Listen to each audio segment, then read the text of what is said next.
It's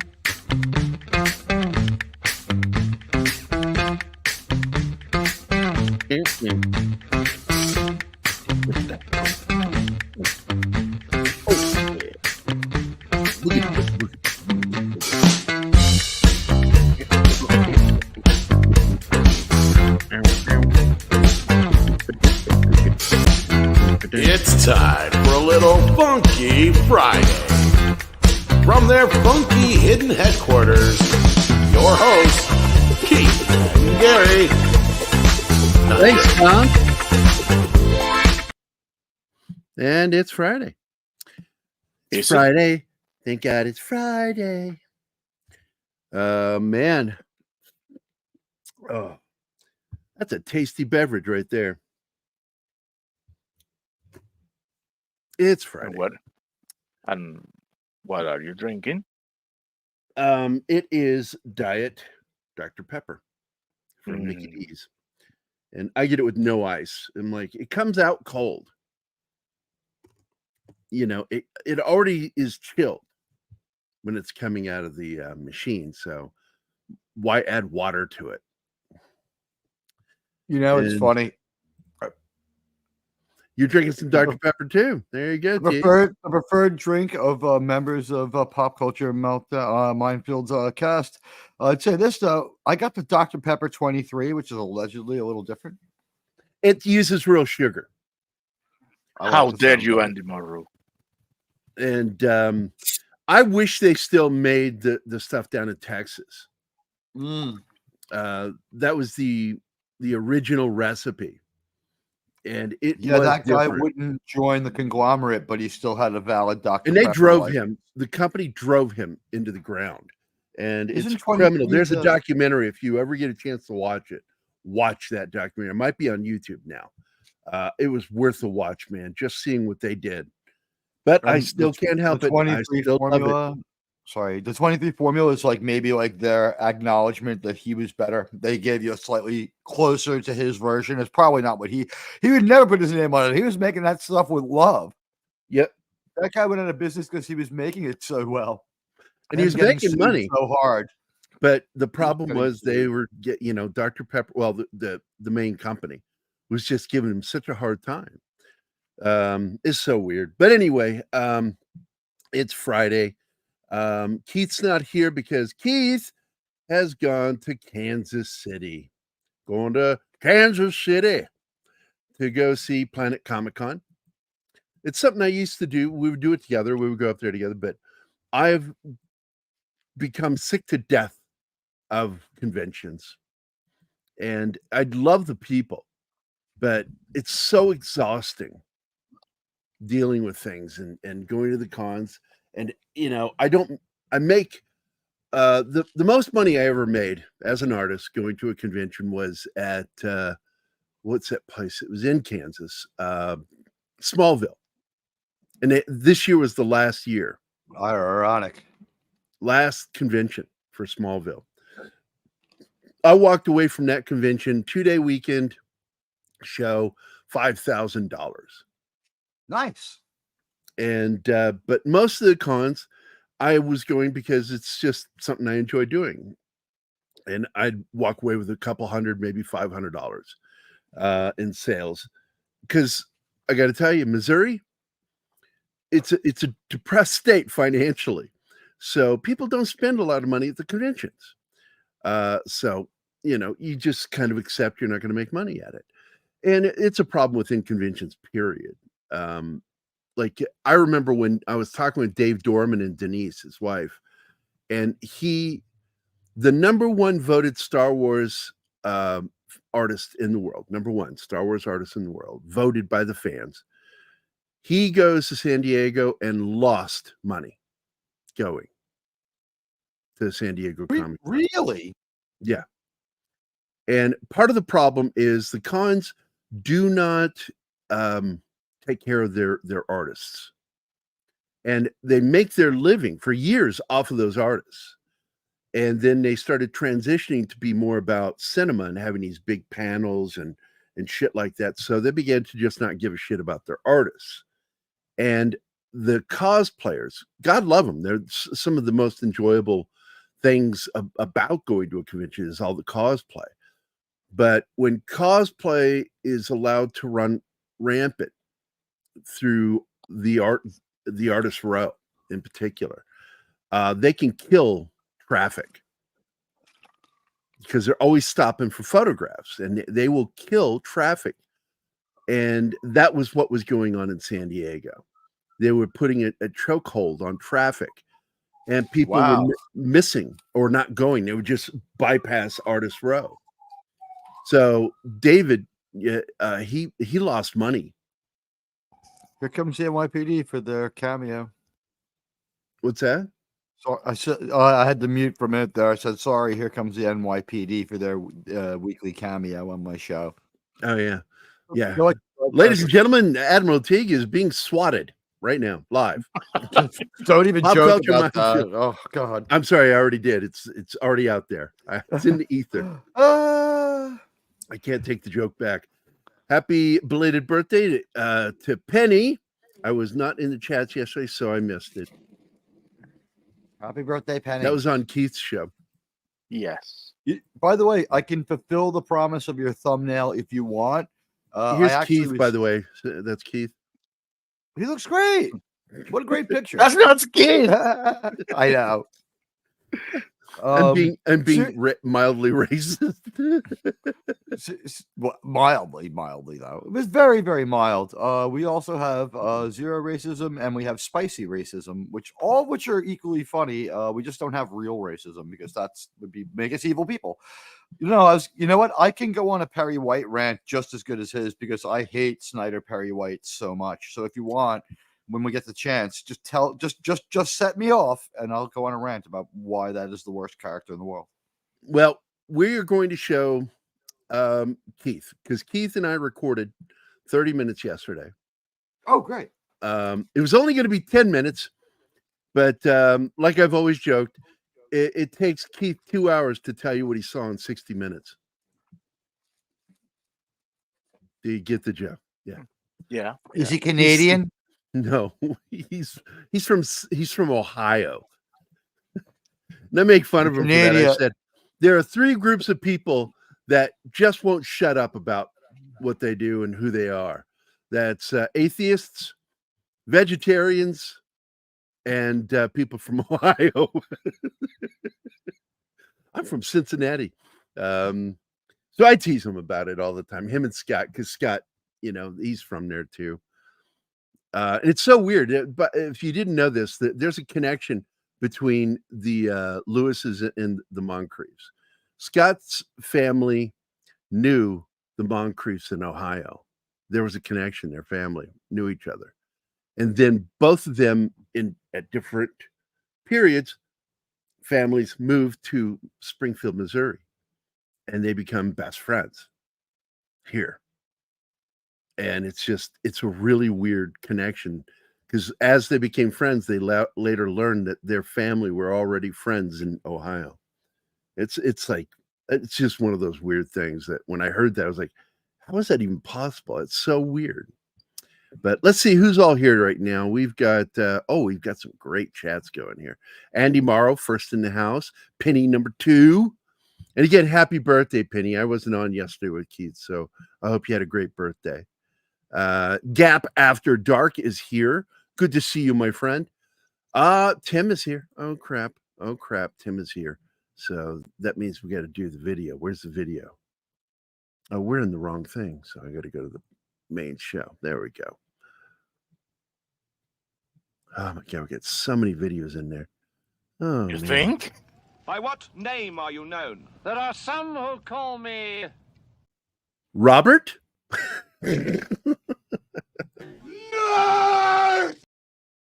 So there you have it.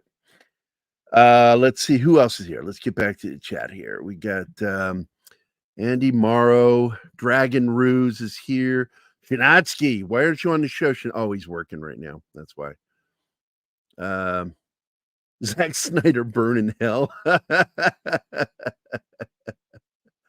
I put a call into Chuck Dixon today, but he's busy, so I told him if he gets a chance, even he can't come on the show, to just give me his thoughts on what he thought about what Zack Snyder said, and we can go over that later in the show. May I just say, I don't know what he said, but I would be happy to throw more gasoline on Mr. Snyder. I absolutely despise your movies, sir. You seem like a nice guy. He does seem like a nice guy, but I hate his movies. I think he's kind of a dick, but and not like a cool dick. He can say real dick things, though. Yes, it's like I'm a dick. I'm proudly a complete dick, but I try to be funny about it, and I try not to be hurtful when I'm being a dick, and because I don't want to hurt people. He just says things that I don't think he even really thinks these things out. He doesn't form an idea. My main problem, we can get into this later, is the nihilism aspect of who he is. That's the problem I have with him, which is why I don't think he can ever truly understand somebody who is truly altruistic, and someone like Superman or Batman. I don't think he can fully grasp who they are because of his personal philosophy. But anyway, Tim's talk is here. Re-release the Snyder Cut. I like the Snyder Cut. I really did. That will fix everything: cinema, world hunger, vegans, and even Star Wars. It really could. From what I understand, if you have gout, Zack Snyder will cure gout. You know what? When Rollins Snyderick gets his next movie, if it ever comes out, we can see how many less fans he has. Every time he makes a movie, there's less people defending it. The seams are starting to show. It's a strained formula, and he's the most pedantic and boring person in the world sometimes. I mean, does he put good images on screen? Does he frame good shots? A lot of the time he really does, but his script selection and his story pacing are horrible. I'm sorry, guys. I know some people just love simply him. put, he doesn't understand story. So, but anyway, Don Ranger Power is here. Good to see you, my friend. Pop Culture Minefield, Keith, Admiral Teague, Martin, and all. Hope everyone is well despite the passing of Richard Lewis. Yeah, it broke my heart, dude. I was a huge fan of Richard Lewis since I was like a kid. So yeah, funny guy, very frequent Howard Stern guest too. Oh, fuck Howard Stern. I can't stand that prick either. My introduction to Steve Lawrence 90s, was his cover of Portrait of My Love, first recorded by the late Frank Sinatra of the United Kingdom, Matt Monroe. Interesting. Andy Morrow says hi to you. D. Bud Martin, yes. Oh, that's right. He said that. That was great. Let's see. Who else? Dragon Ruse. Great to be back after nearly a 2-week vacay in Honolulu and Los Angeles. If you go to Los Angeles, you need a vacation from your fucking vacation. Let's see. Mild racism sounds like, yeah, that's true. Let's see. Are we getting, wow. You guys have been talking way before even the show started. Jeez, Marie. By the way, I got my knuckles wrapped for saying that in Catholic school. By the way, what, mild racism or Jeez Marie? No, Jeez Marie. What? I got whacked so many times by the nuns for shit that I would say.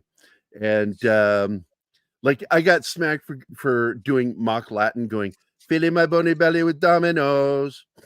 I got smacked for that. I got smacked for the thing I just did, Jeez Marie, which is just a G-rated version of Jesus and Mary. Yeah, it's still not bad. The most offensive thing they said to me at Catholic school was, but the high school I went to, is, why can't you be more like our other graduate, Secretary of Housing and Urban Development, Andrew Cuomo? He's a really good Catholic who would never do anything wrong. Right. That aged well, guys. That aged real well. Right. Don says, I'm optimistic about the new Superman movie. I am not yet because I don't trust James Gunn. But to be honest, the 1978 movie still rocks. Yes, it still stands in my personal collection, in my head, of greatest films, superhero films. Superman is still number one. And even though we still didn't get a comic accurate film, it is a comic accurate Superman. And despite some of the things that they threw in there, it We is were the trying to closest figure thing to out the some of comic. those. We were trying to figure out some of the weird things. The only one we could come up with no rationalization for was teleportation. But Yeah, you know what? teleportation. Yeah. I thought about this one really hard. What do you think about this? Maybe it's his super speed, and we only see him at the points where he stops for a moment. Well, that's what I always assumed it was. I didn't believe it was teleportation. I said that when Keith, you and I were talking about the last time. So anyway, I'm so tired. I don't think I could even crawl into Gary's back door. Okay, give him a video. Uh-oh. I don't want to. One. I didn't see that one coming. Okay, let me change. So, do you want the backdoor video, huh? Okay. Oh, this we haven't seen this in a Hey, while. why do you have underpants with a Swiss flag on them? Swiss? Those aren't Swiss. Those are, they're from the Red Cross. They're defective. Anyway, me safe house, A2 safe house. I'm gonna check the back door. All right. I love Archer. Superman is my number one space Jesus type. My honorable mention, Zeta from Power Rangers Dino Fury and Cosmic Fury. Wouldn't he be space like Moses? Right? Haven't people allege that? Like he's like either space Abraham or space Moses, right? I don't know. Snyder's the one who really pushes the Christ analogy, like such a light touch where he's talking about great power and he can change the fate of the world while he's sitting in front of a stained glass picture of Jesus. Such a light touch, Zack Snyder. Such an artist. Okay, Zax is here. What's up, my friend? Here you go. Hi, Zack. Hey, fuck you, Kyle. There you go. Got to hang out with him a little bit. He sounded so much better. You didn't put up Shinatsky's banner, I don't think, did you? No, that's Martin's thing. What?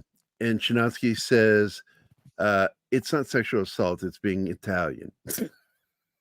That's what Governor Cuomo said. Yeah, that offended me because I'm part Italian, and you know, Which whatever. part? You know, the part that sexually assaults people. Yeah, The sexual assaulter in me. No, I mean for Governor Cuomo to say they're like these are disgusting, perverted actions, and the quote actually was, "I'm not a pervert. I'm Italian," and it was just every Italian person in New York put their head in their hands and said, "Okay, I want this guy gone. I've had enough." He also he should be put on trial for what happened during COVID. 50,000 Hey! died. I well, want John's John. here. Hi, John. But I think we all deserve the truth about what happened to those 50,000 New Yorkers who died during the beginning of the coup. Seems he had a hand in what happened. I want to know what happened. It has to go. Here's Zach's being a shithead. Zack Snyder's all about nuance. Oh my God. He's one of those people. It's like I made a joke about Ridley Scott one day. I'm like, and Spielberg too. I don't think either of them understand irony at all. I mean, you get this film Black Hawk Down, right? Subtitled Leave No Man Behind. And how does the movie end? They left a man leave behind. Durant behind. Yeah. I'm like, But- yeah, when I fucking love the movie, but then it's like over, and I'm I like, love that movie. how the yeah. fuck do you end this movie like that? Well, they save him with text on screen, right? It's like 45 days later, the Bush administration managed, or the new Clinton administration managed to free Mike Durant. And that is true, by the way, Shinatsky, because you and I've talked about this before, that this is a problem that Ridley Scott and Snyder share, is their lack of understanding of irony. And you can't be a good storyteller if you don't understand irony. It is also a complaint I've had with Spielberg, because Spielberg, they had to, because everybody goes, well, he made Jaws. And I'm like, while he made that film, Zanuck and Brown sat over him almost every single moment on the set, making sure he didn't screw it up, because they were tasked with making sure he doesn't fuck that movie up. And that is the single best film he ever made that has great deals of irony in it. And the rest of his films, if it's his original stuff, usually lacks irony. And I think that's kind of funny, you know? So I don't know. how can you be a good storyteller and not understand irony? You can't. It's impossible. So anyway, after all the evidence that has been presented, I have come to the conclusion that Zack Snyder is an idiot. I think he is kind of too. I agree. Villeneuve is as well can't write. That's why he disses it. Well, he falls tracking into the badly. same category of Ridley Scott, Zack Snyder, when it comes to being deconstructionists. That it's too complicated for them. They need to deconstruct it. And I despise that. I actually really do viscerally despise people who try to be deconstructionists. It very rarely are successful at it. One of the few successful deconstructionists was Picasso. And I'm not a fan of his work. I loved his early work. But the minute he started going into the weird shit from Cubism on, you know, I remember, you'll appreciate this, Teague. I was in the Picasso Museum in Spain. I was 13 years old. And as we go into this one section where he began to do deconstruct, become a deconstructionist of art, I was so admiring his early work because he really was a master artist. He really was. And only a master can deconstruct.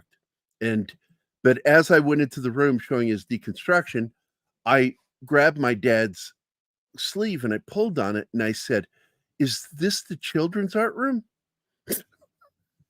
Well, yeah, like Guernica is a great political statement, and if you know how to look at it for a while, after a moment, you'll get the brilliance. But yes, on the first glance, it looks crazy. It looks like a child's artwork. Oh, we lost Martin. Oh my God! Hey, listen, can I ask you a quick question about? I'm sorry about interrupting you before, but let me just try to ask you this one. Do you think that with Jaws, the busted shark was an irony performance enhancing drug for Spielberg that he had to work because the fact is he supposedly he and George Lucas broke it because he was showing it off to George Lucas, and they did something messing to it. Around.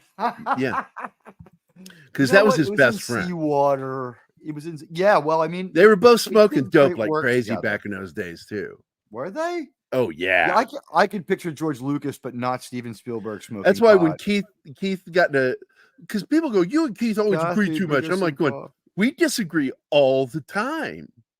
But we're stoned, so it's great. He says that George Lucas is conservative. I said, he is not conservative. He says, oh, he's totally. I said, he's not even Hollywood conservative. I said, he's absolutely a liberal, which I don't have any problem with. But he's not conservative. Him a centrist, but he's not conservative. He's absolutely liberal, very anti-war. He was part of the anti-war movement. I would have hated to have seen what Apocalypse Now would have looked like if he had directed. Yeah, he would have been a terrible director. I will say this: my father, who had to fight that 57 years ago, was in the middle of the Tet Offensive. He was pretty anti-war too. So I'm not that particular war, just that one. I'm going to give everybody pretty much a pass unless you ran away. Then you probably should have stood up for your convictions. But your feelings about the war, I give everyone a pass. Yeah, hey, but again, I'm just pointing out, he was not, and I'm just explaining that Keith and I don't always agree. We don't. Zack Snyder no way. Agree on that one. No way. Our good friend Fat Steven is here. JFG. Yeah, how you doing, my friend? That's good. I'm currently on my live stream and just jumping in to say, hey, what's going on? And grifting your voice for people who already are suffering from erectile dysfunction. So, nice to see you. It's nice to see you too. Was with dialogue. Oh, he's terrible with dialogue. He really is. George Lucas was with dialogue. At least he never wrote somehow Palpatine returned. Right. I agree. There are so many worse lines written in the sequels than he ever. I hate sand. I mean, you can be scoffing at it a little bit. That was prequels, wasn't it? Yeah. The thing is, you could say I hate sand, and scoff at it a little bit, but at least it makes sense. It fits Hey, with his character. We were He watching. should hate sand. Anima and I were watching Porn. the TV version of Dune that came out in 2000, and I just started pointing out to her every single thing that's in Dune that is in Star Wars. You know, Do you know why? said- Sorry, go ahead, Gerry. no, I said even the female aspect of it, because the original Luke Skywalker was a girl. It was originally a girl, and there he was going to do the Force thing being females, just like the Bene Gesserit. And but that ended up growing, and he discovered that he wanted to do the father-son story, and I thought that was kind of neat. That'd be weird if he had Lucille Skywalker. Yeah, running or around Leah. there. Just gonna be about Leia, right? Lucille. It'd have to be close enough to Luke. So it'd have to be like Lucille. Mary Sue Skywalker already happened, right? I forget there is a name for the character, and I forget. Yeah, what it was. well, you know, Anakin doesn't eat sandwiches. You know why, right? Well, Anakin was Annie. Yeah, Because but he he had doesn't to eat eat it. sandwiches. The Because sun he will had to come eat it. out tomorrow. Oh Speaking god, of sandwiches, I want to go down to the Subway by my place. They got $5 50 foots of sandworm from the Dune movie. That's fine. By the way, the only porn that Anima watches is food porn. People Yeah, making I didn't say what type of porn. I just said porn. For all I know, you could be watching cooking shows, so it's up to interpretation. But you know, it works out. We do like to watch. Well, I love animal videos, you know, because Animal videos. Yeah, pet videos. Not the porn. We went from porn, and then you're talking about. No, Yeah, no, it's don't do That's that. a segue for the. No, you did it. And I'm just segueing it the way it was, guys. I'm sorry. I don't know how we ended up in Spain, but we did. You gotta admit it's a little suspicious. You know, yeah. You talk about porn. The first thing you bring up is animals. The only thing suspicious is the way you say suspicious, Martin. Yeah, well, that's because of his. Don't deflect. Don't deflect. He has a Michigan dialect. What do you want from him? Oh, Mr. Hands. I love that one. If anybody grew up and is my age or close to it, you know who Mr. Hands is. It's from Mr. Bill on Saturday Night Live. Hey, Mr. Hands. Hi, Mr. Bill. How are you doing? Oh, no. Or they're Mr. saying, Hands. I might have said Luca Skywalker, but that doesn't seem. Look, Mr. Bill, here comes Sluggo. Yeah, Sluggo. So the first cartoon comic strip I ever did was in the 4th grade, and it was a Mr. Bill 1, 2, 3, 4, 5, 6 panel cartoon. That's a huge bitch. Yes, it is huge bitch. So Whatever I hate happened to to interrupt the that guy? discussion right now because it's time to put the video up from yesterday because Keith couldn't be here today because he's going to Kansas City. Hey guys, Keith's not going to be with us. Oh my God! It's 2 Garys for the price of 1. That's horrifying. So here we go. This is the recording of Keith and me talking about all this news today, or from yesterday. Making them friends, but still not shying away from them having disagreements. What the What the heck? fuck happened? I don't know. What did he do? The transporter accident is Hey split you in guys, half. Keith's not going to be with us this week on TGIF because he's going to Planet Comic Con. So I thought I'd record a little segment with him here. What did Zack Snyder do, by the way? And we talk a little bit about some of the subjects this week. This is not going to talk about that. This is talking about Superman. Starting with, of course, you know, the direction that James Gunn is going, James, with Superman and his choice in the logo or the crest on Superman's chest to be this one. It's lagging really bad. Usually, of course, you know what? where we is should this ask from? our chat. Can we ask our chat if it's lagging? Because it sometimes only sounds like it's lagging to us. So let's see if they can tell us. Is that Kingdom Come says? My internet is very. Yeah, that's where the logo, the chest crest, is coming from. So I asked Keith about it. What if he thinks that that's where we're headed with this new Superman and where James Gunn's going? That was from Kingdom Come, right? Which was the groundbreaking comic that pretty much just took everything by storm and allowed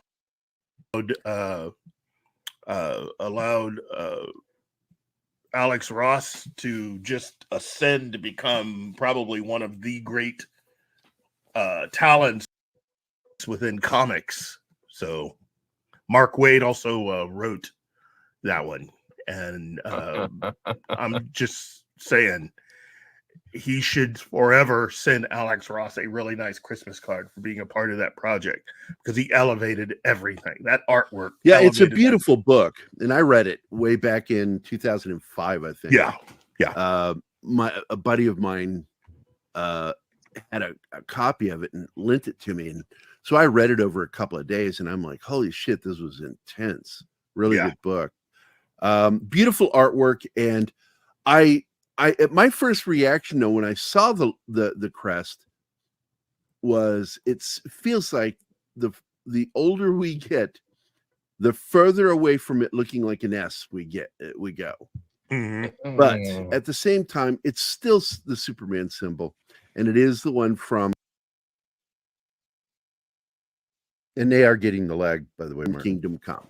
Yeah. So, but do you think that this is kind of letting us know that maybe that's the direction he's going, is to build his series to go to that, eventually doing that book or something, adapting it?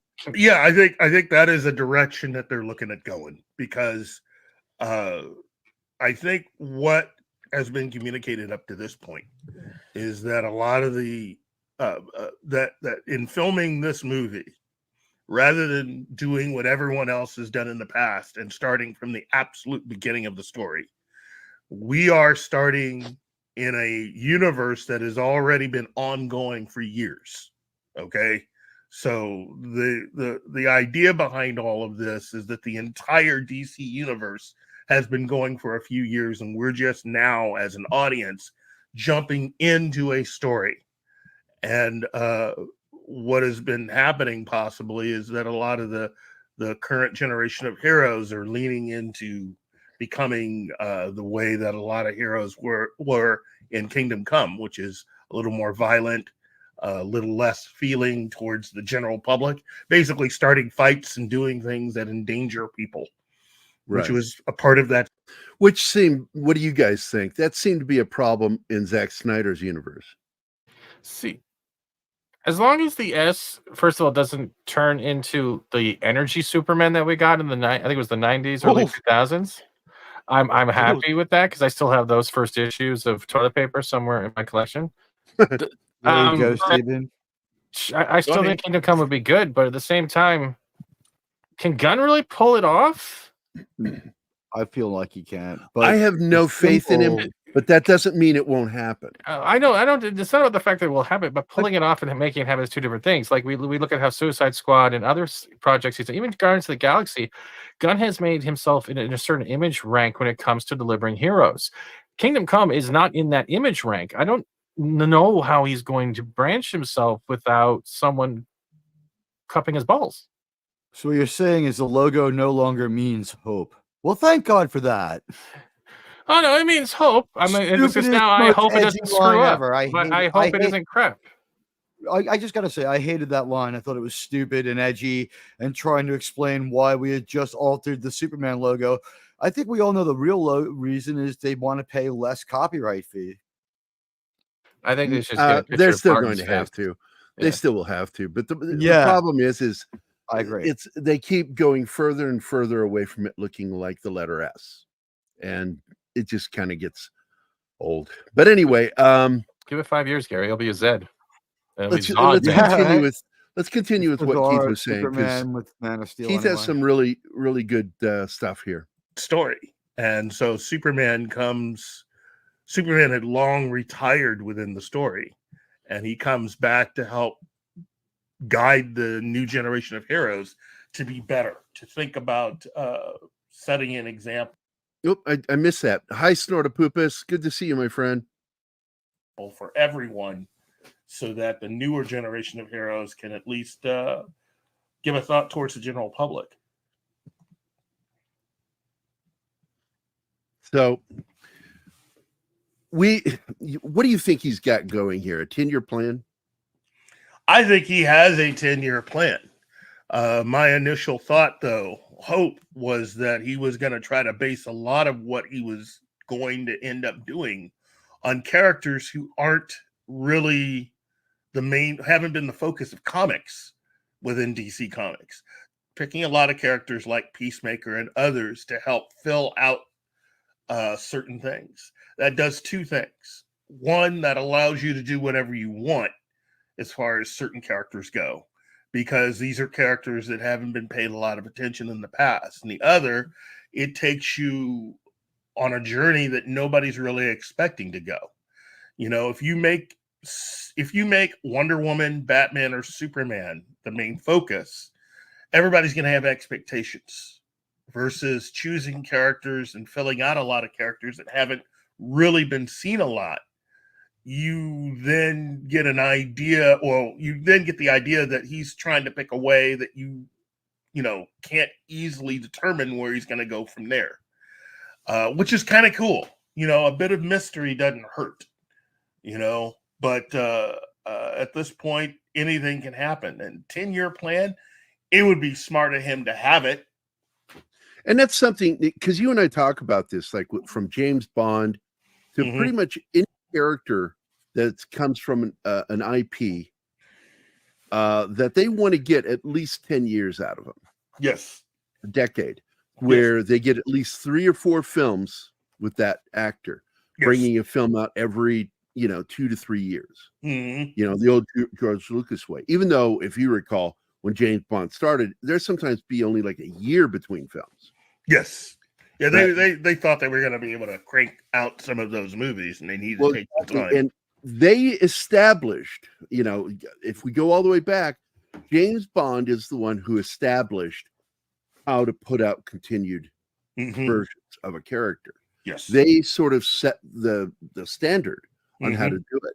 And eventually it became almost 2 years to 3 years. And so everyone since then has kind of followed that pattern, because you get that actor for a handful of years and you get to see that character in that role mature to the point where it's time to end and move to the next actor taking over. Yes. And let's pause for a second here. What do you guys think of how that works? Because James Bond was the one who started the process. I mean, there were sequels before James Bond, but James Bond really set up the whole IP thing. They really did.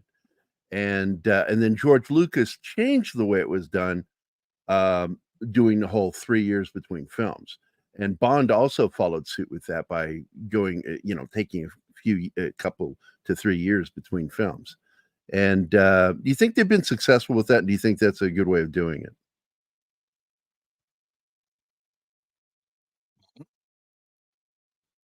Guys? Okay, I'll go back to the video. And Okay, we wait. never got that with Okay. Henry Cavill. It's hard to tell if you're asking the question or the video's asking the Yeah, question. Sorry. I was giving you a second there. I didn't want to step anybody. I guess I'll go first. You know what? Bond did benefit from more production time. A lot of the time, not every time, but a lot of the time. And I just want to say, when they lost it, when they lost the thread, was that this last round of movies with Daniel Craig, he was such a selfish, whiny, emo, talentless, graceless, crude Bond. We turned him into a mere merc. He couldn't play baccarat or do any of the things that we want James Bond to do on top of womanize. There's more to him than just womanizing. No, that's and not true. killing He's always in people. bed with every woman. Come on now. Bond is. I didn't know how. Listen, first of all, he didn't. In that last movie, the only nudity was Daniel Craig, while Ana de Armas mocked him for being a fucking loser, and I was like, she's speaking for me. But for the most part, this last Bond movie and this last Bond have been a disaster for the franchise, because we killed him on screen, and plus that was after a bunch of stupid shit. Like the EMP should have saved him, just because the nanites. Well, look, James EMP Bond is dead. That's James true. Bond is dead. We're never going to get it back. Ways. Barbara Broccoli, when she made her last statement, that if they're not going woke, they're going modern with James Bond. They So want boring. a modern aesthetic. So I'm like, then why do it? Why do it? Because that's not James Bond. That's a whole different character. James Bond is a character that Ian Fleming created. And if you're not going to do him exactly the way he created him, then you're not doing him. You're doing a whole other character. So I'm done. I don't give a shit anymore. When they Jamie say Bond. modern aesthetic, By the way, I see Cal is here too. I missed some of his comments. I hope Oops, he's having a there's good day Martin. today. Yeah. We When we lost say- Martin again. When we say modern aesthetic, I mean, just if you're talking pure aesthetics, like now Bond has a smartphone. No. Okay. No. Bond has now become Discovery. Yeah, I don't want that. Fuck that shit. Except he'll be You know what? sonar. Yeah. I will watch Daniel Craig die over and over and hoot and holler and jump like the Knicks won the Blue. NBA championship. That sucks. But anyway, my question is, what do you think about showing films or making IPs that do films like every 3 years, 2 to 3 years? I think it can work as long as you keep it stable and don't like mishandle it. Hey, and all guys. the time with a different story. I gotta get caught back up. We lost Martin, so I'm gonna share the video from my hard drive. Here we Okay. go. Starting fights and doing things that endanger people, which Right. was what he was. There's that haven't been, can't. That they want to get at least 10 years out of him. Yes.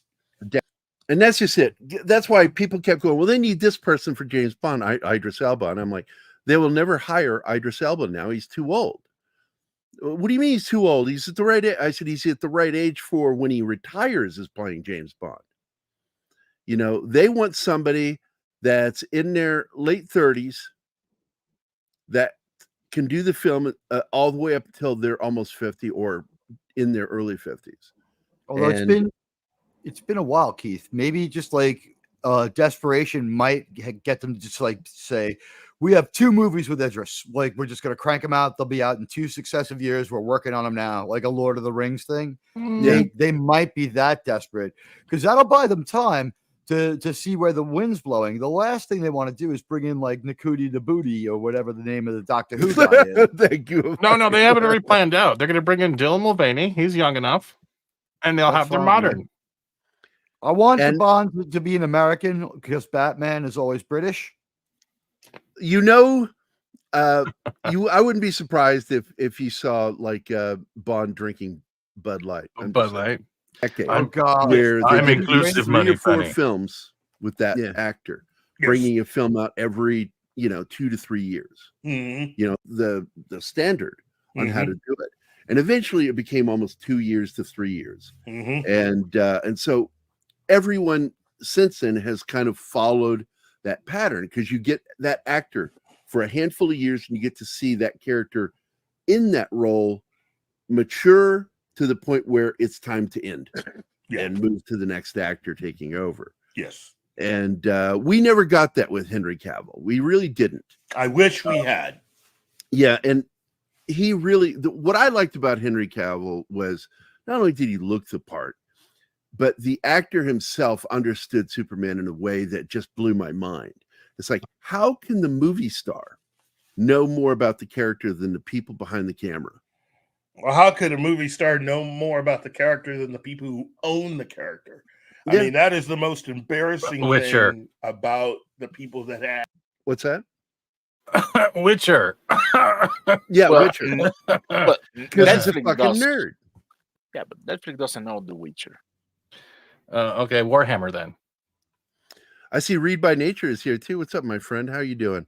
Hope everybody's having a good Friday. It's mediocre. It's okay.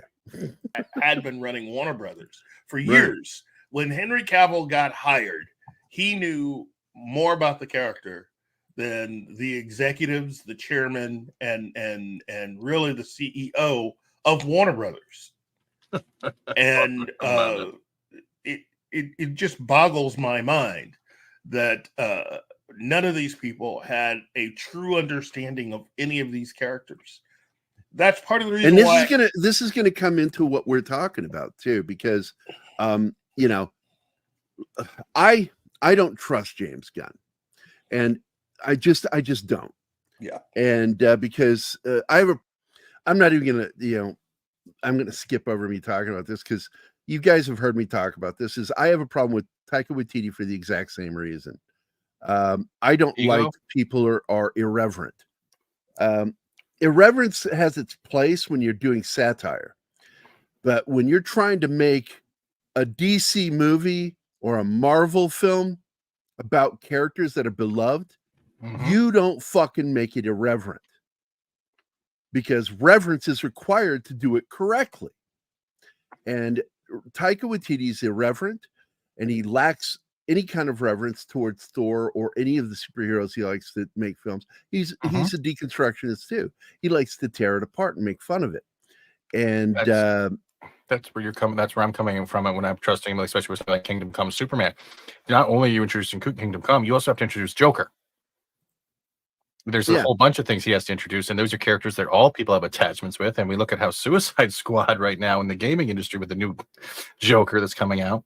We don't want that same type of interpretation. So yeah, irreverence. Yeah, we saw. Look, God no, God. The fans are rejecting this stuff, and DEI likes that kind of shit. Deconstructionism.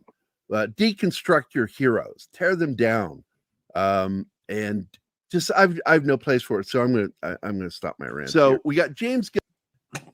He's my bullshit detector went off. What he wanted to do is get the Zack Snyder stink, off of what he's working on, and I mean that he wants. The reason why he got rid of Henry Cavill was because he wanted to get the Zack Snyder stink off of his plans. Everybody pretty much understand and agree with that, or no? Yeah, Zack Snyder stinks. Yeah, I get it. Yeah, and I'm not saying Zack Snyder stinks. I'm just saying he wanted to get this. By the way, when we recorded this, I hadn't read what he said this week. Smell of Zack Snyder's movies off of his films. He wanted it to be his. Yeah. So, which is why he's tackling directing this. So we've got that character. I think the casting is good with this kid, but boy, if he doesn't bulk up, man, he's just going to be a pencil neck actor in a suit that doesn't look right. Yeah. And they already had a guy Nicolas that was Cage all over again. Right? It's gonna be fucking Nicolas Cage. It's gonna be that horrifying Halloween costume. Pencil neck Superman. It's ridiculous. Well, but Con Air Man right there. The picture that they had posted on Instagram, he looks like he has been trying, but I still think they're gonna probably have to do something to his suit to bulk him up just a little bit more. Yeah, Wheaties. And that's not going to work. And who's to say that, he can't, by the end of production, look more of what we think he should look like? I mean, we're at the beginning of production right now. So things are proceeding at this point. I think that we just have to wait until we get the first real footage from the film and make our thoughts known once we're able to see it. Well, we're really only going to be able to truly judge this film once it's in theaters. And you and I are pretty honest when we like something or don't like it. The only problem is now. So I'm certain we'll do our little review video. Yeah. And the other thing, you and I are typical fans. We're typical nerds. Yeah. We grew up a long time ago in a galaxy far, far away. And it's just interesting to see these films today. Yeah. And I'm not sure how I feel sometimes about some of the casting they've done. They'll do something that I really like, and then they'll do something that I'm just like, what were you thinking? And well, it's an attempt to actually make a little bit of a mark, Well, yeah, because here we have a photo right here. Okay. I see everybody on here as really interesting selections. I really do. Yeah. I don't know how I feel about what's his name, Anthony Kerrigan playing Metamorpho, because I like this guy as an actor. I love him. He's funny as hell. Great comedic chops. But he doesn't look like Metamorpho. But then I'm going to assume they're probably going to CG him in. Yeah. because he has a specific look, and they've got the character here below him. Metamorpho always reminded me of like Sandman. What do you guys think? Which one's Lois? Oh, that's Lois. Okay, I've never seen this picture yet. Oh, Shanahan, whatever her name is, the one over the furthest female on the left. That's Lois. I hope they dye that guy's hair red for Jimmy. But other than that, it looks He like is a ginger. Well, sorry, He's the an picture's actual small for ginger. me, so yeah, okay, I believe you. It looks like an Freckles okay and cat. I like the casting for Hawkwoman. I hope that I like Nathan Fillion as Guy Gardner. I think he's a good fit. they both have the same type of ego casting. They should pull it off. Yeah, and I gotta tell you the truth, Nicholas Hoult is Lex Luthor. I really like it. Mhm. So his casting choices were pretty good. The guy who's playing Superman. Yeah, You're right. He looks like a pencil. He's got a pencil neck right now, and he's got to beef up, and he's got to work that neck, man, and he's got to get those sternocleidomastoid muscles out to where they're in the same alignment with his jawline. Yeah, because right now he's Superboy from the clone facilities. Yeah, exactly. But again, I was talking about Anthony's playing Metamorpho, and Metamorpho he was like one of my favorite comic book characters when I was a kid. Him and Plastic Man, and I enjoyed the crap out of those two characters when I was a kid. And but Metamorpho always kind of reminded me of Sandman. Or not. What is his name in Batman? Clayface. Clayface, yeah. Yeah, he always reminded me of Clayface. Or more. And I was curious if you guys thought that was oddly similar in their makeup, how they were designed. I think Clayface is the most original when it comes to, I think, shapeshifters, if we're going to put him in that category. Right. But yeah, I honestly, it's a character that I was surprised to even hear about, and I would actually like to know more. And I think hopefully that's why they chose them, because it might actually attract the audience. It's not the same type of villainy. It's not the Riddler. It's not the Penguin. It's kind of like outside the box, almost Justice League. All right.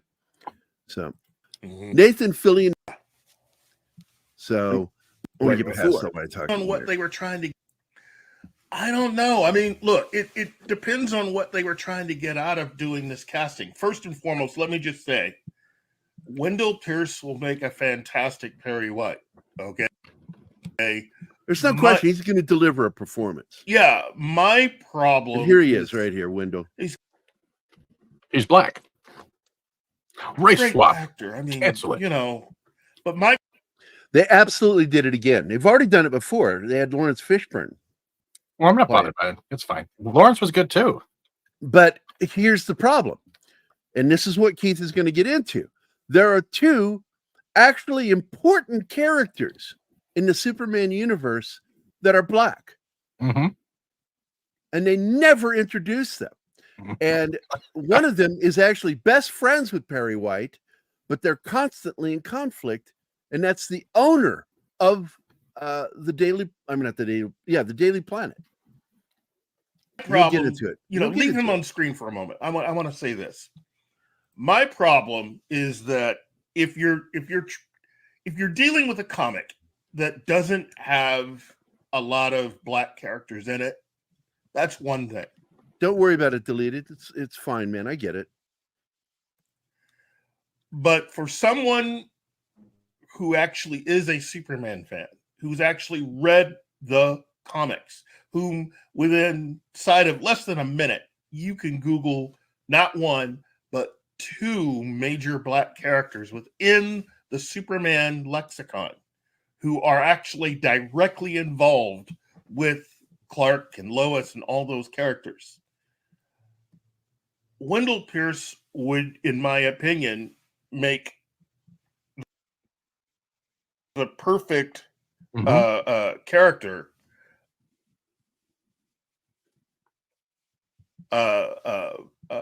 Franklin Stern, the owner of the Daily Planet. And of course, this is what we're leading into, because that's who you're talking about here. He is a black character. He owns the Daily Planet. And here we see a panel of him at odds with Perry White. Yes. So here is a black character that's in the comics.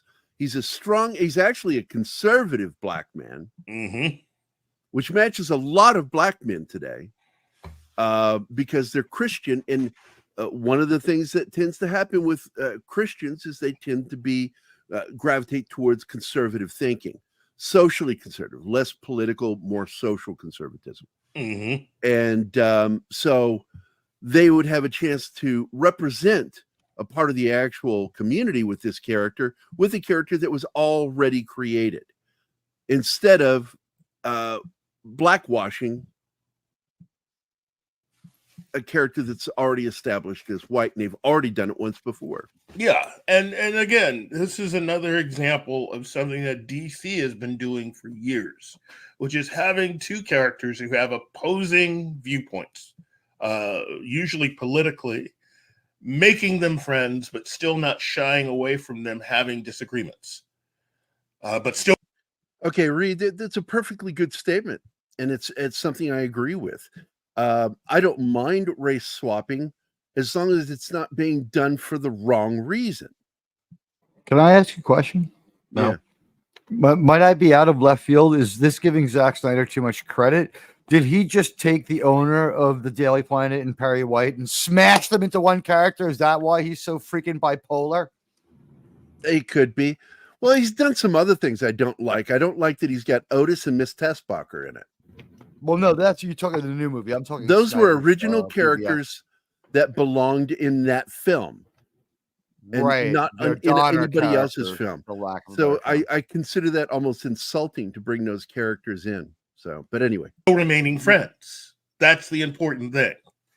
I can't tell you how many times, you know, I've read that and just thought to myself, this is really good. It's really good to show that you can disagree about certain things and still be friends and friendly with someone else. And in the case of Franklin Stern and Perry White, they've known each other since college. And so rivals. Franklin is a self-made man. and what's important here too, what Keith is talking about, is these are established characters. They're established black characters that it's like these the people making these films seem to be completely unaware of, and that should tell you something. Surface level Who researching. eventually ended up buying the Daily Planet. And while these guys are friends, they do have very different views politically. So basically your stance is, instead of blackwashing the character, they should have simply cast him as a character from the comics who is already established to be a black character that owns the newspaper. Yes. And He's someone for whom, is going to come into conflict with people like Lex Luthor. like in this shot here, where him and Perry are at odds. Yeah. He's definitely going to come into conflict with people like Morgan Edge and Lex Luthor, and really anyone else that is snooping around, sneaking around, or sniffing around to try to buy the paper. Right. I think Franklin's ownership of the Daily Planet is that the Daily Planet is this symbol, and he wants to get the planet to be a little more in the center politically, and wants to try to keep arguing for his views as far as allowing the planet to have a little more of a conservative lean.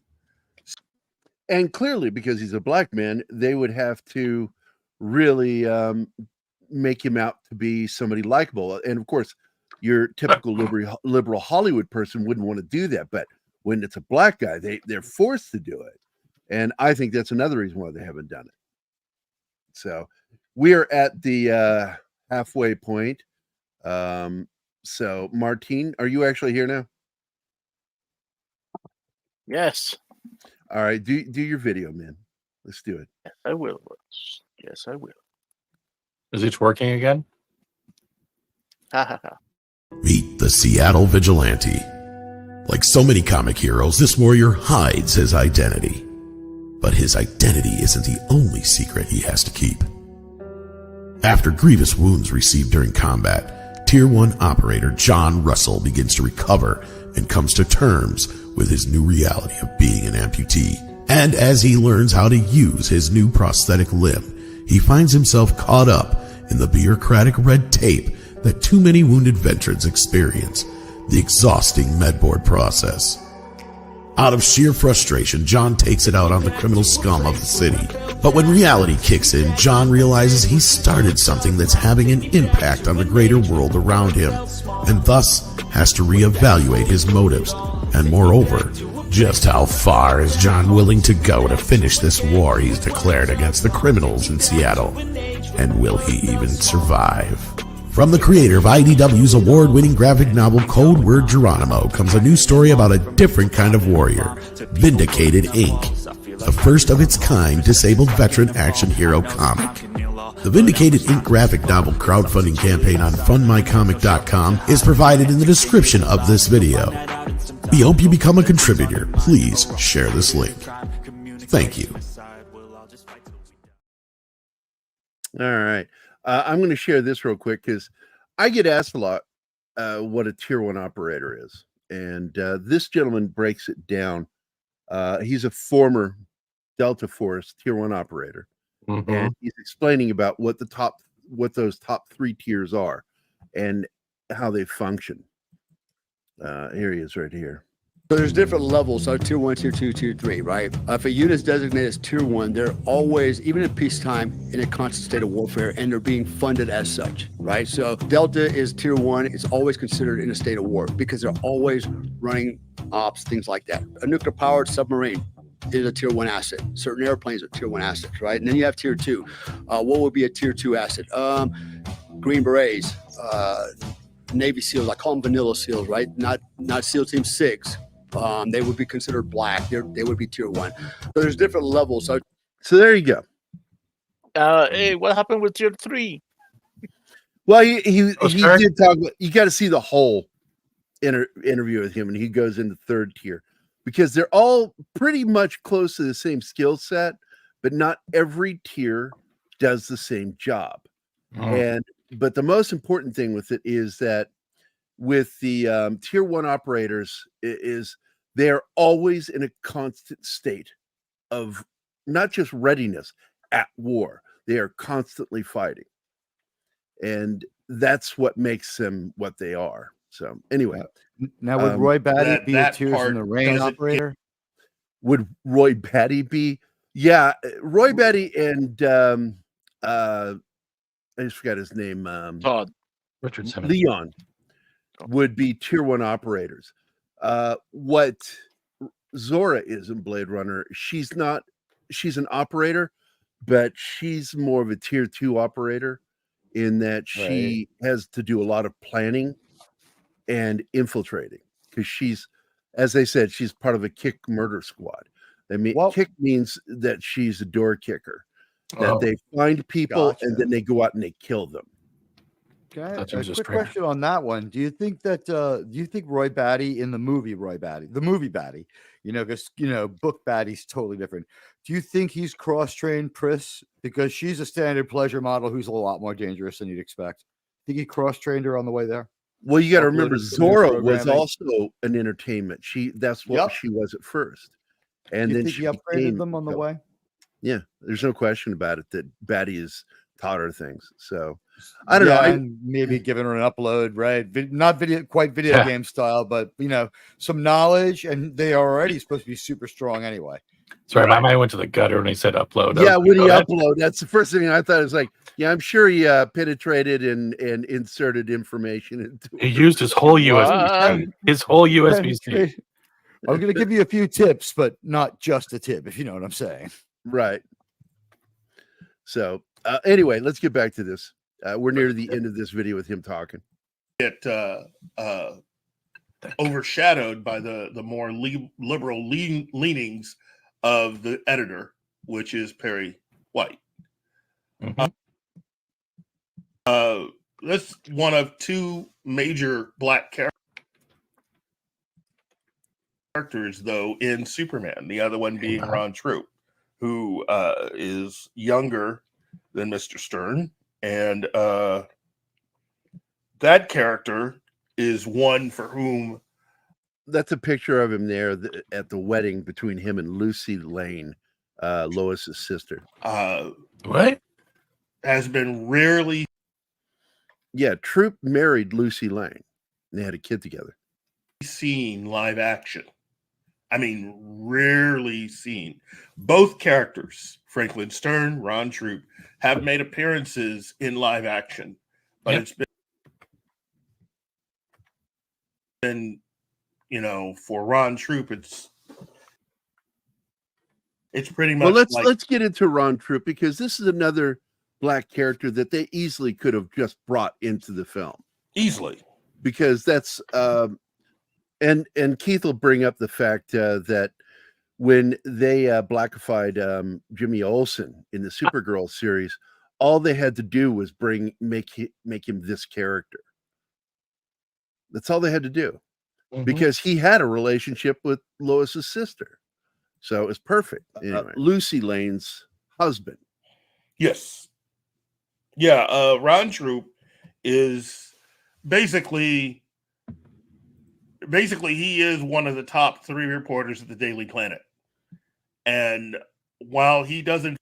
Oh, shit. War Monkey is here. Greetings. Lady V Elements is here. And I did say, I don't know if you heard me earlier, Arwen, I did say hi to you.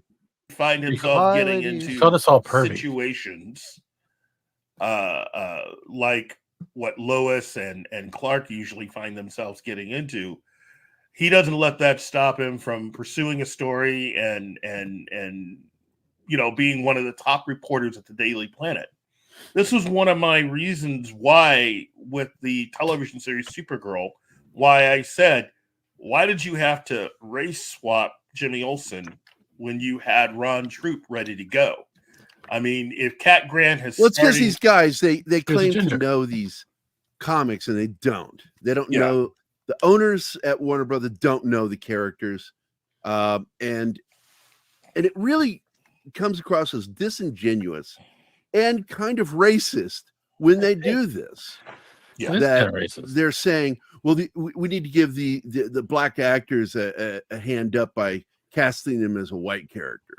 Yeah. It's like, there are black characters in the comics I could play. Yeah. And really, in the case of Franklin Stern, he's a very wealthy guy. He may not be wealthy in the same standing as Morgan Edge or Lex Luthor, but this is a guy who has earned where he is. He's worked very hard to get where he is. How is that a bad thing to show in film and media now?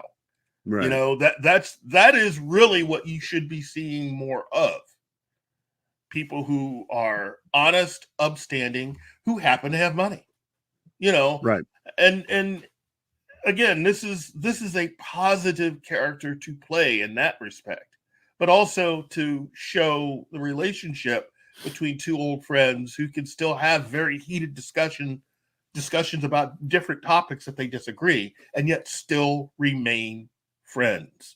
Again, this is a cornerstone, like you and me. Yeah, they don't want friends. That's not the point that I'm getting at, Kingsport Cal. I'm saying they could actually do the same thing, but with actual characters out of the comics.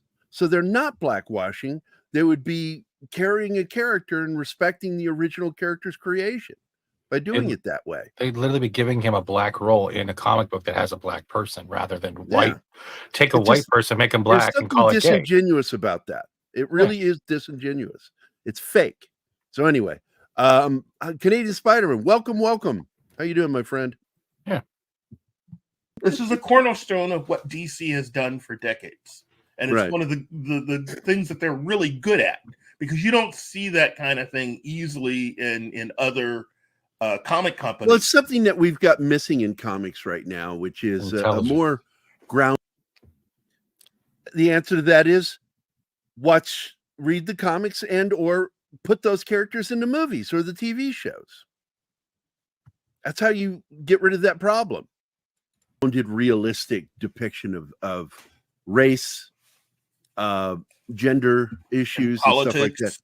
They're always unrealistic and Yeah. just and it turns into something that becomes overly didactic, and you just feel like people are just throwing sand in your face instead of entertaining you. Yes. And you just walk away when people do that.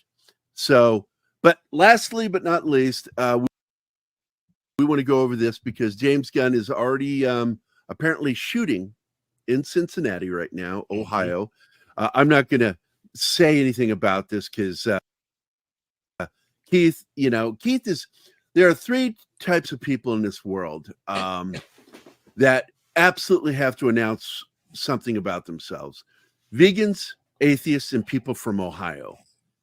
They have to let you know they're from Ohio, and that's Keith and Scott and anybody else from Ohio.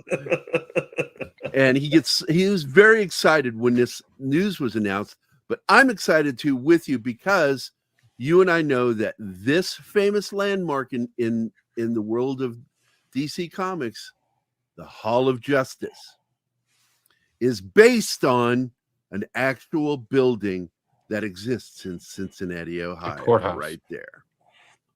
That is just a look. Just take all this other stuff out of it and just look at that. Is that not a gorgeous building? Yeah. In and of itself, that is a gorgeous building. That's why they chose it, because it's such an interesting building. And that they're filming in Cincinnati right now I don't think it's gorgeous, but I think it's got strength to it. And the arch, the way it's got that curved top, really does look something where it's like the Hall of Justice is what it looks like. It doesn't look like a waterworks place. It looks like some place where, superheroes or military are. Led to hopes that we're going to see the building of the Justice League. So I said that, and I should have said Justice Society with the Hall of Justice. Well, now here's what I've heard. What I have heard is this. I think the continuity, the way they're going to try to explain this within the world of Superman, as James Gunn has set it up, is that the Hall of Justice is actually going to be the home of the Justice Society. That will be their headquarters. And that the idea is that later on... Well, it makes sense with Guy Gardner that it start with the Justice Society. Yeah, yeah. And Hot Girl for some reason. Well, I mean, these are characters that I think will not be a part of the Justice Society. They'll still be heroes, but they won't really be members of the Justice Society.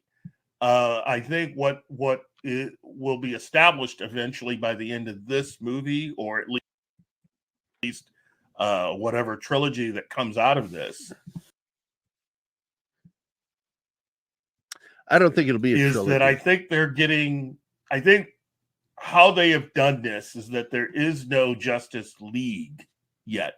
I think on the other side of this story that they are attempting to tell, it'll be the formation of the Justice League.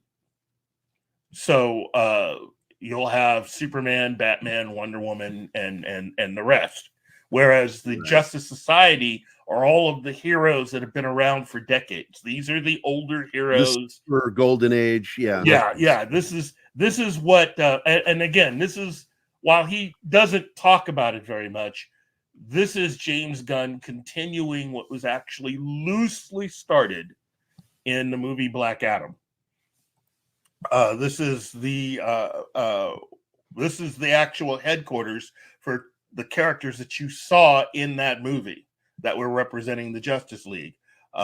You had Hawkman and you had Dr. Fate in that film. Which is another thing we've been hoping for is a return of Pierce Brosnan as that character. Kent Nelson. That's Kent Nelson. That would be fantastic. Here we go. This is a great painting again by Alex Ross of the Justice Society. Mm-hmm. And we've got the old Green Lantern, and we've got the old Flash, and the original Hawkman. Yep. Which, look, I think all are concerned. Let's close on this. Is Warner going to be infected again by DEI, or are we going to see a movement away from it? Because you and I are so afraid of everything coming out of Hollywood about subjects that you and I love. If Warner's made woke, if Warner's continues to do anything with that DEI stuff, it really will just kill everything. If James Gunn can get around it and this film be successful, I think they got a shot. I think they really do have a shot, and that ultimately Warner Brothers could really rise above where they have been in recent years and actually create a modern day Superman film that people could look up to and enjoy. Again, a living, breathing universe. He has to be a hero that approaches things from a very not naive but innocent perspective. Well, in that respect, I think that will be part of what the story will be about. In Superman's approach to being a hero, being something that a lot of the younger, newer heroes can look up to, and in that respect, basically allowing the Kingdom Come storyline to be more of a modern day storyline than a futuristic storyline. At the end of the lives of Bruce Wayne and Clark Kent and of course Diana of Themyscira. So yeah. Well, I mean, here's hoping that it is. Look, everybody, Keith has to head to Kansas City. Yeah, we can end it there. So Keith is in KC today for parole. And I'm hoping he's safe up there because I don't know. He should be. It's Kansas. No one. He'll be safe, right? I'm hoping so. Anyway, it's got a lot of activity up there, especially during the con. So, but anyway, so any last thoughts on what he was talking about? If they can turn Kingdom Come into a modern, I'll give it a chance. But the problem is James Gunn weighs heavy on me. I don't care about the race swapping as long as the characters are done right with respect and quality and not just there for a billboard, which we've been seeing for years. Time will tell, right? Until we get that teaser or that trailer, it's all up in the air and we're all just making assumptions at this point. Right. Well, that's right it. And I on, always Steven. say, don't be judgmental. The movie might suck. It might not suck. You don't know until it comes out. If as long as we have a backdoor breach from Monkey Jeebus. I will accept that one because the double Gerry backdoor thing was That's a lot of nuts. That's a lot of nuts. Maybe we can get in through the back door. There we go. Problem is, as long as it doesn't turn into a Pluto Nash, I'm fine. No one remembers Pluto Nash. Yeah. No, we try to forget it. We do remember it. Hey, it's better than most films out now. What would you rather watch, Little Mermaid remake or Pluto Nash? Oh, Pluto Nash. Pluto See, Nash has see a historical inaccuracy in it now, though. When they pull out the $100,000 bill with Hillary Clinton on it, this didn't happen. All right, I got another one for you. Theodore Rex with Whoopi Goldberg with his partners with the dinosaur, or Pluto Nash. You're a sadist. Pluto Nash. And by the way, you speak for me on the Superman thing. I'm glad. Sadist? Thank you, Martin. I always appreciate being called sadist by a Venezuelan. Is that mustache hair taste good? Look at lip, top of my lip, look at. Well, here he is. Oh God, please! The man of the hour. Can none of these people wear V-necks that actually look like V-necks and know how to do the laundry? Yeah, it looks like he just stretched out his crew neck. You remember that commercial? You remember that commercial? You should get your fucking V-necks fixed. You should probably use some better kind of fucking detergent. It's fucking Zack Snyder right there. Yeah, I know. It's because his For a religious moment, he was beliefs nice. for years was nihilism, and he raised his daughter in a nihilist home, which is not good. It's not healthy. With what happened, yeah. Yeah. Can I also say this? He had a deep, profound, either misunderstanding or personal take on Randism and Rand stuff. And that's why he refused to show Superman saving people, in my opinion, because he's talking about that all throughout the Superman and Justice League era. That he doesn't like the idea that Superman would save people. It makes them seem too weak. People should save themselves. So it's implied he saves people, but we don't see him save anyone. No, he doesn't. We see your comment about him being a midget. Yeah, but he also does the imagery where like people are reaching up to the sky and he's floating down, like when they're on the house. Remember the flood and that scene where he's not saving people. But he doesn't save them. Yeah, but he doesn't. It's supposed to be implied that he. It's supposed to be implied, but you're saying, Batik. What he's saying is that the humanity is weak if they need to be saved. But yet we have to look up at a man with superpowers as a god. Zack Snyder seems to say that. I don't. Okay. I think that he's honestly. I want to be fair about this because we call out one side all the time. Zack Snyder does not seem to understand Superman, so I don't think he understood the Fountainhead, and I think he's trying to put his misbegotten take on politics into Superman. I think we see a Superman who's Randian. That's what people who don't understand something do. If they don't understand it, then they have to. And I'm not saying Denis Villeneuve is like that, but he is. That he doesn't understand, so he turns things into something he understands and thinks somehow they think that makes it better when they make it in the way that they understand it. Yeah, but there's another thing I wanted to add to that is the fact when you're saying about the whole, he doesn't want to show Superman save them. He says humanity should save themselves. Yet you're showing humanity on a rooftop reaching out to a man who has godly powers. Like we should be praying to him. So I don't know if that imagery is totally correct. What you're saying that just the prayer is enough? No, what I'm saying, no, and I'm glad you asked me because it's really, to me, this is fascinating, and everything about Snyder's people is contradictory. You know, we had mentioned Perry White earlier through Keith, right? Why does Perry White hate news? How come Perry White doesn't believe in Batman a year after he sees his city flattened by aliens? Certainly, I might even believe in a Batman. How come Perry White's never walked down by the river and seen the bat signal? Why does he hire a hobo fisherman to be a metropolis? Because Perry White's a metropolis, and wait, you can see Monkey Jeebus. No. Snyder White. I'm sorry. Go ahead. Monkey Jeebus. It's not a V-neck. He's wearing his wife's blouse. I don't think so. I'm sticking with Snyder here. Here we go. Ready? Snyder. Perry White can see Metropolis from his house. That's that chick in the Kermit. What was Sarah Palin? No, it's in the movie. But it's in the movie. You can see Ajax Chemical. You can see Metropolis from Gotham. So the fact that he has no clue who Batman is, never heard of the Batman, and thinks that the idea of a Batman at all is insane. A year after his city is destroyed by aliens, fuck him. He's a terrible character. He does not have the traits to be a news editor. Terrible dialogue, not terrible character, terrible dialogue. No, he's a terrible character. He's never seen the bat signal. But I like the bat signal. I love him. I think he's great. It was sad because he could have been a shitty character. Yeah, he was bad. It was the Jimmy Olsen character they screwed up. Guys. So here, I want to play this real quick because this is where he's getting into passion on this. This is where he's getting into deep passion water. Fruit. About Perry White, I do. I really do. I'm gonna Perrier all over you. I love you. So this is where he gets into deep water, dealing with the issue of Batman. First of all, that is not so much canon. It is something that was established as a rule, but it's not canon. It's his personal rules, isn't it? It's his personal rule that. And here's what I try to explain to people. And I had an argument with Chuck and Graham, and I did reach out to Chuck today, and but I know they're busy, so I left a phone message for him. I hope he'll get back because I think it's interesting that Graham and Chuck have the stance that Batman doesn't kill.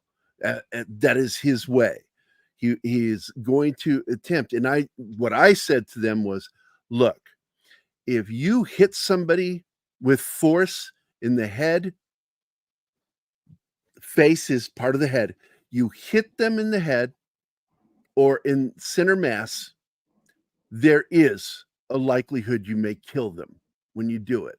That's a risk. It's an ongoing risk. And so therefore, the realistic aspect of Batman is he doesn't want to have to kill, but he understands it's a potential outcome anytime he hits somebody.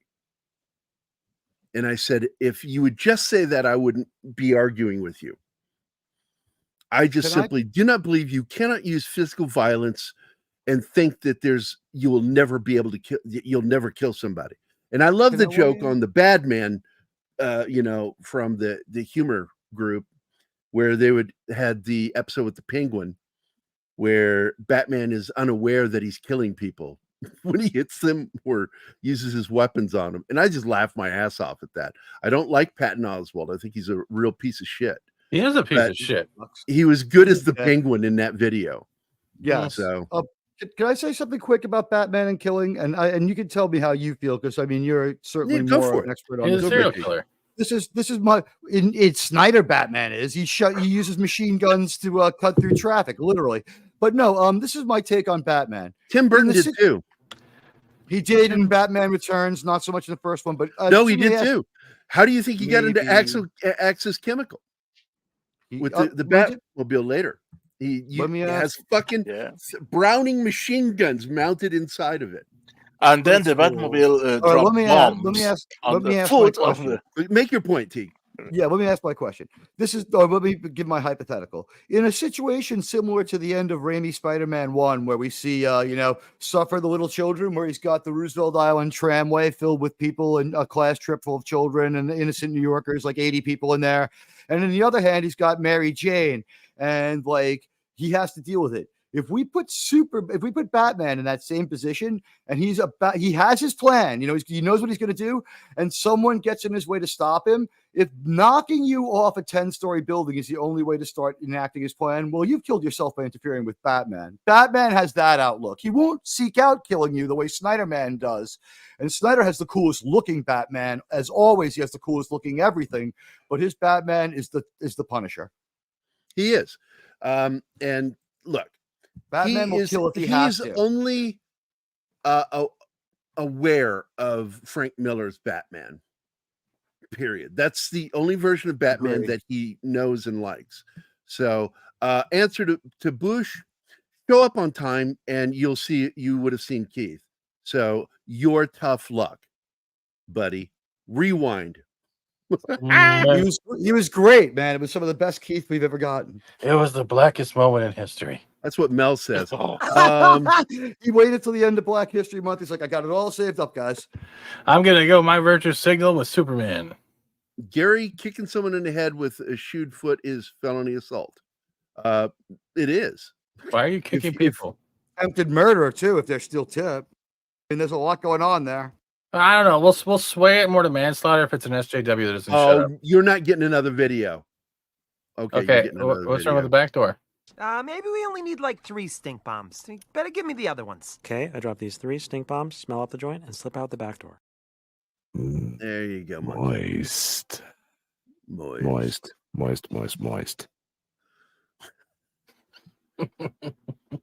That is a word that would trigger my daughter. I swear to God. It's really funny. I'll throw it in every once in a while just to annoy her. Batman killed like 50 people when he blew up the League of Shadows after saying he wouldn't execute someone.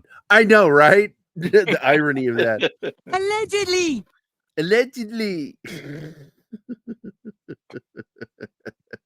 Did he kill Joker when she fell off the clock tower? I didn't like that. He had his lucky death. Joker again killed himself. No, he didn't die. He had his lucky death. He's going to be okay. And Burton, the first Batman, the Batwing had guns too, didn't it? Yep. And a grappling hook just he sprays the street. And he hits the sides of the Joker, missing him totally. Yep. Early Batman had guns. Absolutely. And here's why. Because Batman was based on the Shadow, and the Shadow carried dual 1911 45 caliber automatic pistols. And a knife with a face on it. And that's why Batman carried early on. Mm-hmm. Now he just conceals his bat belt, and that's the worst thing ever. And by the way, for Anima, moist. Oh, wait, hold on. I'll do it for you again. Moist. Moist. Gerry, look at PCM chat. He only killed the Joker in Batman 89, right? No. No. He Joker killed a lot of people. caused his own death. The Joker, Joker fell well, off a tower. he's not dead. He's not dead. He can't be dead. He has his lucky deck, according to Batman lore. Yeah, he's like the Shredder. He fell on some moves, and he's just hiding away to bide his time. He'll Then be becomes fine. Super Joker. And the Joker it'll be slips into fine. the water and dies at the end of Batman Returns. He wasn't in Batman Returns. Why not? There you go. That's the woman that loves me right there. Moist. I love that she is so free with vulgarity. She's just so... For those that are wondering, she's called those assholes. Triggered. So, but anyway, Moist confuser.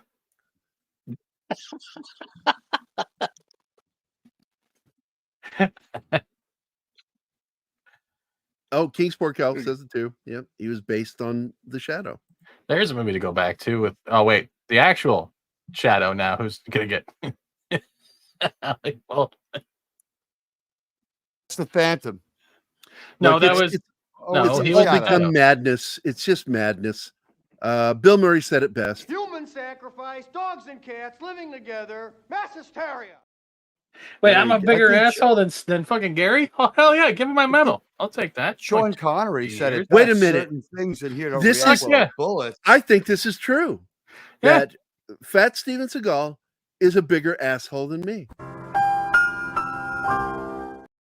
Damn, Nature, you scary. 1 in every 3 American adults is an asshole. You can avoid this. It's Was because it Gerry Robin Williams? urethra. That's why. Robin Williams had this great moment during his Reality What a Concept recording where he said that 1 in 3 people suffer from the Elmer J. Fudd syndrome. Now, look to your left, look to your right.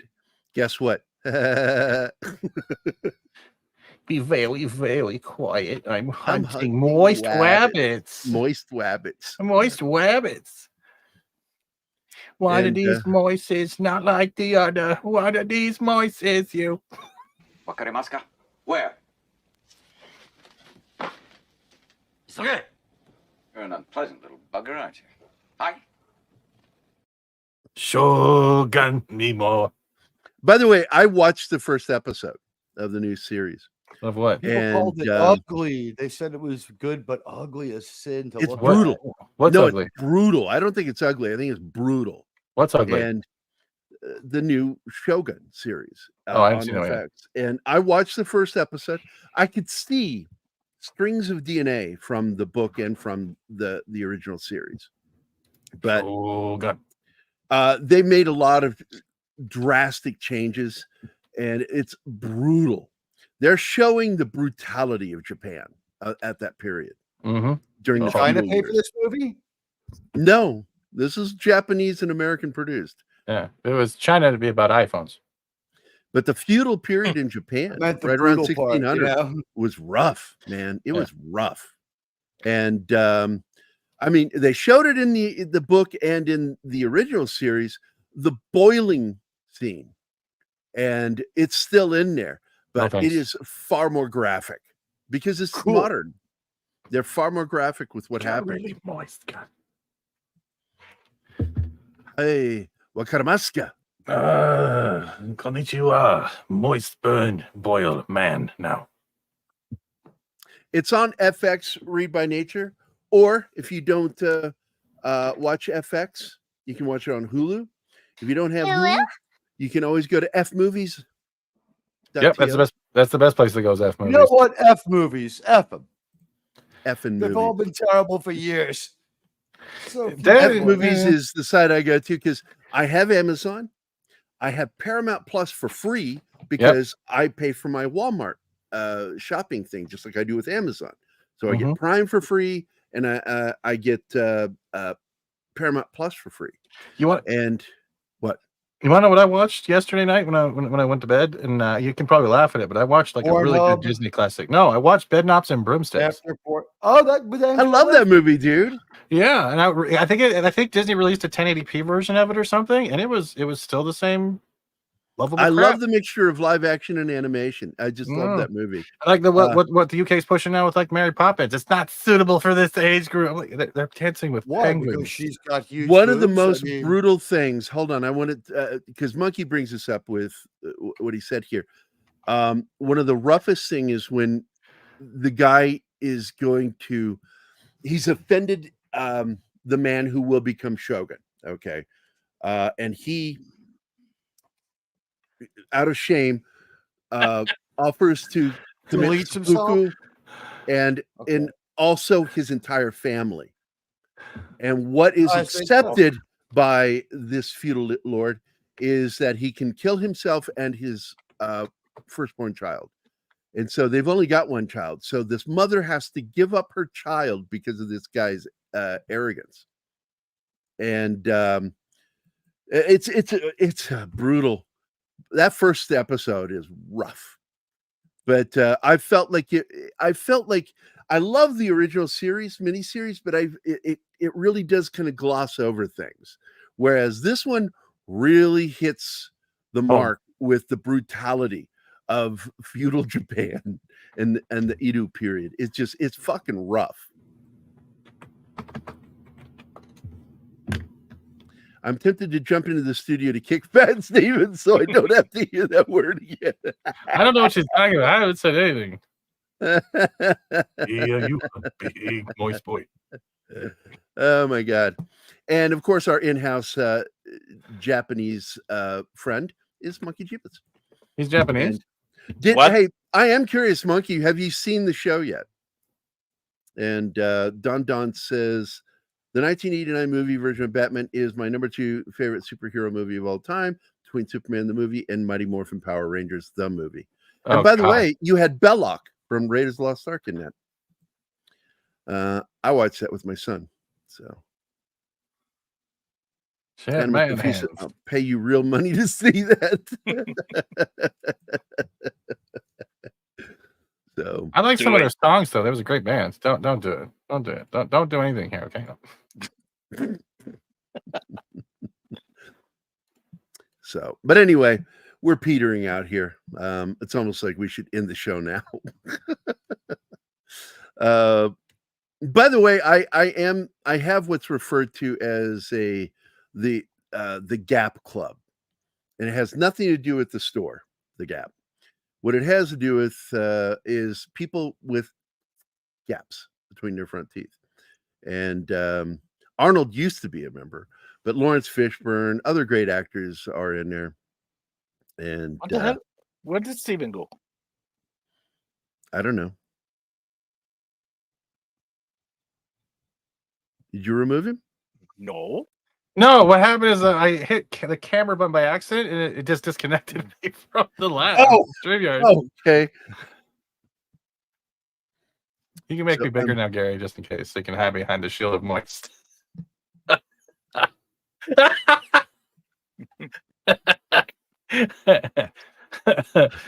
hate that word too. I've told people that word should only be used when describing like cake. Hey, now you got an emoji you can put in the. You can get a new channel member emoji. Moist. Oh my god, I will do it. I'm gonna do it. Looking forward to Rise of the Ronin game, which is set in the time of feudal Japan, up in the West again. I like that. That's where my research was fixed at. I focused on that period, and I was working on and do plan to go back to it. A friend of mine is Japanese, and he is a writer, and we were going to work together on writing a historical adaptation in graphic novel form of the Three Musketeers, and it would actually be in feudal Japan. Look at Penny. Penny's trolling. Oh my! Oh my! Steven corrupts everybody. I tell you, Anima's like getting mad now. So I don't want her mad at me. I just got an email from Switzerland.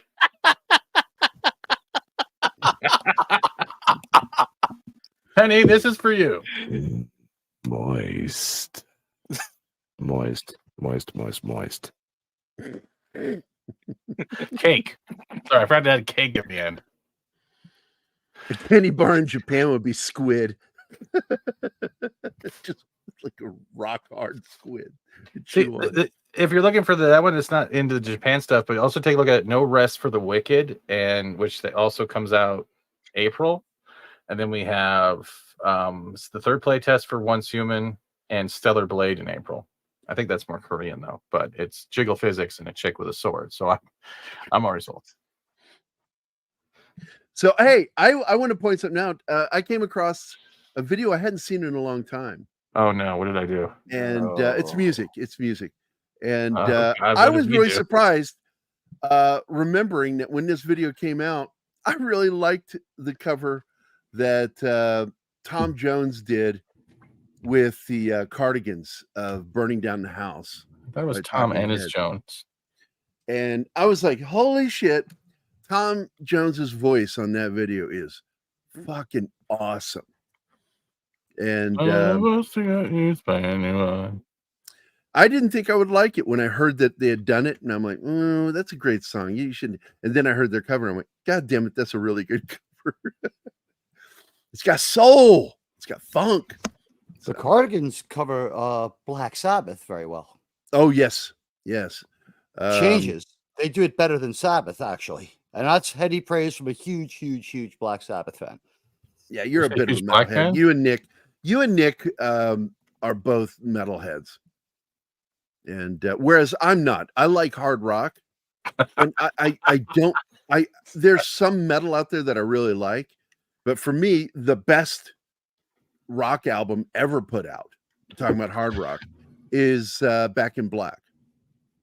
See, I'll say Exile on Main Street. I'm not as into metal as people think. I just really like that one album, and I love Ozzy and Black Sabbath. But my favorite band's the Rolling Stones. I'm sorry. Yeah, and I can't stand them. I don't know what it is. They did like a handful of songs I like, and the rest of them I just could do without ever hearing again. Anima We hates all like the the Beatles. same thing, you know. Yeah, she hates a the lot of Beatles? people hate the Beatles. She Isn't that a hates the Beatles. shocker? That's a shocker, but people do. No.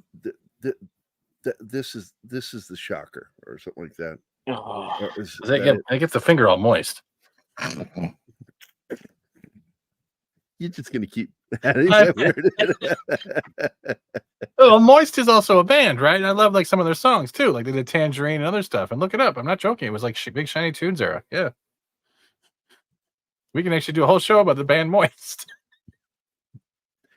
Yes, You're I'm trying so hard not to certain get in that trouble. Anima will not watch that. Look at a special edition. Bring a slip and slide. It's gonna get moist in here. I am curious what everybody thinks of this photo. What do they think of this photo? Right. That's it, guys. I've had it. There we go. What do you think of that photo? What do you think of him doing that? March Madness makes a lot of coaches really crazy. What are you going to do? He wants his team to win. Moist. Yeah, this is actually Shut the fuck up, Steven. Moist. There you go. I'll shut you up. Steve Nikui was arrested and just charged with a misdemeanor for interrupting Bidet's speech last night. He says, "My son was killed at Abbey Gate during the withdrawal from Kabul," and that was a crime. Actually, to be honest with you, our withdrawal was just criminally negligent and cost so many people their lives. Unacceptable. Are you guys excited how Sweet Baby is literally opening up all the gaming industry to look like idiots? Yeah, I'm loving it too. And it's all linked back to Zoe Quinn. Yeah. Oh, I love Ace of Base, man. Good stuff. Yeah. Read by Nature is with Anima. He hates I was going to put it in chat when Steven said Moist again, and I was like, that's it, I'm jumping in. I don't hate them. It's just like most of their music annoys me. So you hate Also them? annoys me. Yeah. No, what I hate She doesn't is like rave. That she I doesn't hate. like repetitive music. But And she comes th- on this a lot. What? Nothing. I was trying to make the correlation. Like, There's no we're not correlation. like- I just we're wanted. not I was like trying. We're not like a Beatles song. No. Strawberry moist feels. There's Oh, Chris. Now, Chris Well- said he wasn't going to make it, but Not here even he there. is. He's not even there. Because I invited him. He's Oh, not no, Judah. He saw that I'm in here and went for the dumbbell. All right, Chris, you there?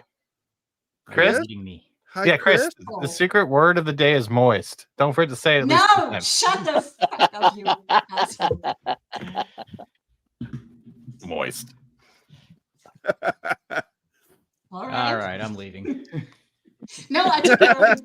Come back, I took care of it. Look at that. Look at this. Look at this office. white supremacy right now going on. This is bullshit. I worked with an actor named Moises. Do you watch Moist Critical on YouTube? Was he glistening and all moist? oh, Baby, when the moist goes out, she gets pissed. Meanwhile, we've fizzled out. We finished the show at 1 hour and 38 minutes. For the rest of this time, it was just like we're just gonna bullshit, I guess. But with Chris coming in, you can now add your 2 cents on Reed, I did. On what Zack Snyder did. Well, what he said. Oh my God. So yeah, I have very strong feelings about Praise yourself.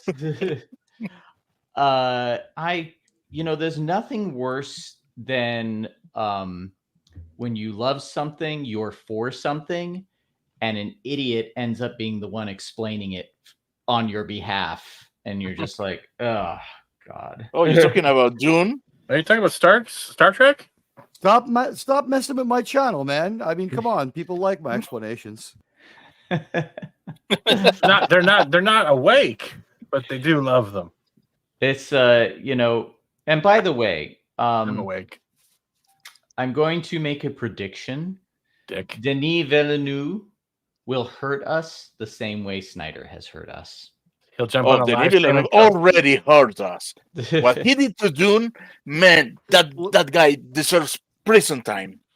Blade Runner. Wait, was are you painful, and now saying he's doubled down? I think he's already a one-time criminal for Blade Runner 2049. It's garbage. Wait, Chris, are you saying he's going to jump up on a live stream of a famous YouTuber and call them all bigots and racists?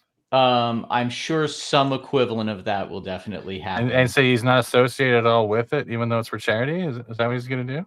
And then he'll talk about it on on. Joe Rogan about how the fans, these young people did this, these kids raised all this money. It's like who are you talking about? I shit on them and then I gave them props. It's just like, oh my God. So here's my kind of, after feeling a lot of just irrational anger at listening to him on Joe Rogan yesterday, I've kind of boiled it down to this. Zack Snyder does have some talent. I've always thought this is a guy who is very good at photography. He is a photographer, a director, photographer, and he knows how to make pretty moments. The reason that I love 300 and Watchmen so much is because those are projects of his that he already had the blueprint laid out for him, and he got to stamp what he's good at onto it. Yeah. So much so that Frank Miller is listed as co-director. No, that was Sin City. Oh, I thought it was with 300 because he adapted it directly from the comic. No, it was Sin City. He and Robert Rodriguez were co-directors on that. And Robert Rodriguez actually left the Directors Guild because they wouldn't let Frank Miller have that credit with him because Frank Miller wasn't part of a Directors Guild. But anyway, digressing, this is what I've kind of boiled it down to. He talked, there's so much bullshit that he just said that just made my He's as woke as fuck too. Did he go that route? No, it's just, it made my head hurt because he talks about being deconstruct. I'm deconstructionist filmmaker. It's like, no, you're not. You saw other comic book creators like Miller and well, you'll agree with me when I say that you have to be a master of something to be able to deconstruct it. Well, exactly. And Alan Moore did it beautifully. I've never actually been all that big a fan of The Dark Knight. I see where Frank Miller did something that was very exciting and impressive, but I don't think for me it doesn't really hold up. And it's been a long time since I've read it, but the thing about Snyder is that he has some talent. He did some things that worked, and therefore he thinks he's the smartest guy ever. And now he's just going to keep applying the same thing over and over again to everything he does where it doesn't belong, where it doesn't work. And his summation, is that his surmise of Batman? Summation, yeah. Summation, that was correct. It didn't sound right coming out of my Summation. mouth. Summation. Thank you. You know, when he talks about like Bruce Wayne being like, you know, fuck him and forget him, alcoholic, I'm like, these are antithetical to what Batman is. Now, I understand that Batman through the years has evolved. You know, there's kind of Bruce Wayne is the mask. Batman is who he is. Yeah, but still, at the same time, Batman's still a principled character. He's still he's very ethical. Yeah, he uses. I mean, okay? So I was listening to your boy Zach talk about the Batman Arkham video games. They don't sound like Batman to me either, because he describes a psychopath declaring war on Gotham. That might be a poor estimation of it, but for me, Batman is, they were on Rogan, they're talking about like, why doesn't Batman take some super serum or something like that? It's like, because he's... Can I just ask who the psychopath declaring war is, Batman or the Joker? Because the meta of that game is unclear. I don't play the games enough to comment on them. I'm just kind of reiterating what I listened to your boy Zach saying. He's not a psychopath in those games. Anyway, I want to stick to Snyder. Come on, let Chris finish. Yeah, let me stick to Snyder here. So, with Snyder, listening to him talk about Batman in that way, it's like, okay, you're trying to essentially apply the same cynical worldview to everything you see, which is what, Alan Moore kind of did with The Watchmen. But even Alan Moore said, like, I'm just doing this one time because it's a fun experiment to do. He didn't even intend to everything to turn into this. And that's what Snyder keeps applying to everything. He sees Batman. He's like, oh, he's going to be a fuck him and forget him, alcoholic, taking pain pills, type of guy. And I'm like, no, this is not a literal world. And this is your worldview. This is what you think like everybody is like, who has to do things that are hard. It's like, no, Batman is a human being who exemplifies the potential in every human being to be intelligent, to be physically fit, to be someone of great ethical value who's not going to kill. I always saw Batman as a detective, and he's operating outside of the law in a respect, but at the same time, he always respected the law. He didn't take it upon himself to kill. His job was to solve the mystery, go places the police couldn't go, help people in ways that only he could with his intelligence. He was essentially Sherlock Holmes dressed as a bat. And he was a detective. Gadgets. Yeah. And now in this day and age, it's like, you've got the jet car and the bat plane and all this sort of thing. And these are fun comic book things that people like Zack Snyder can't understand.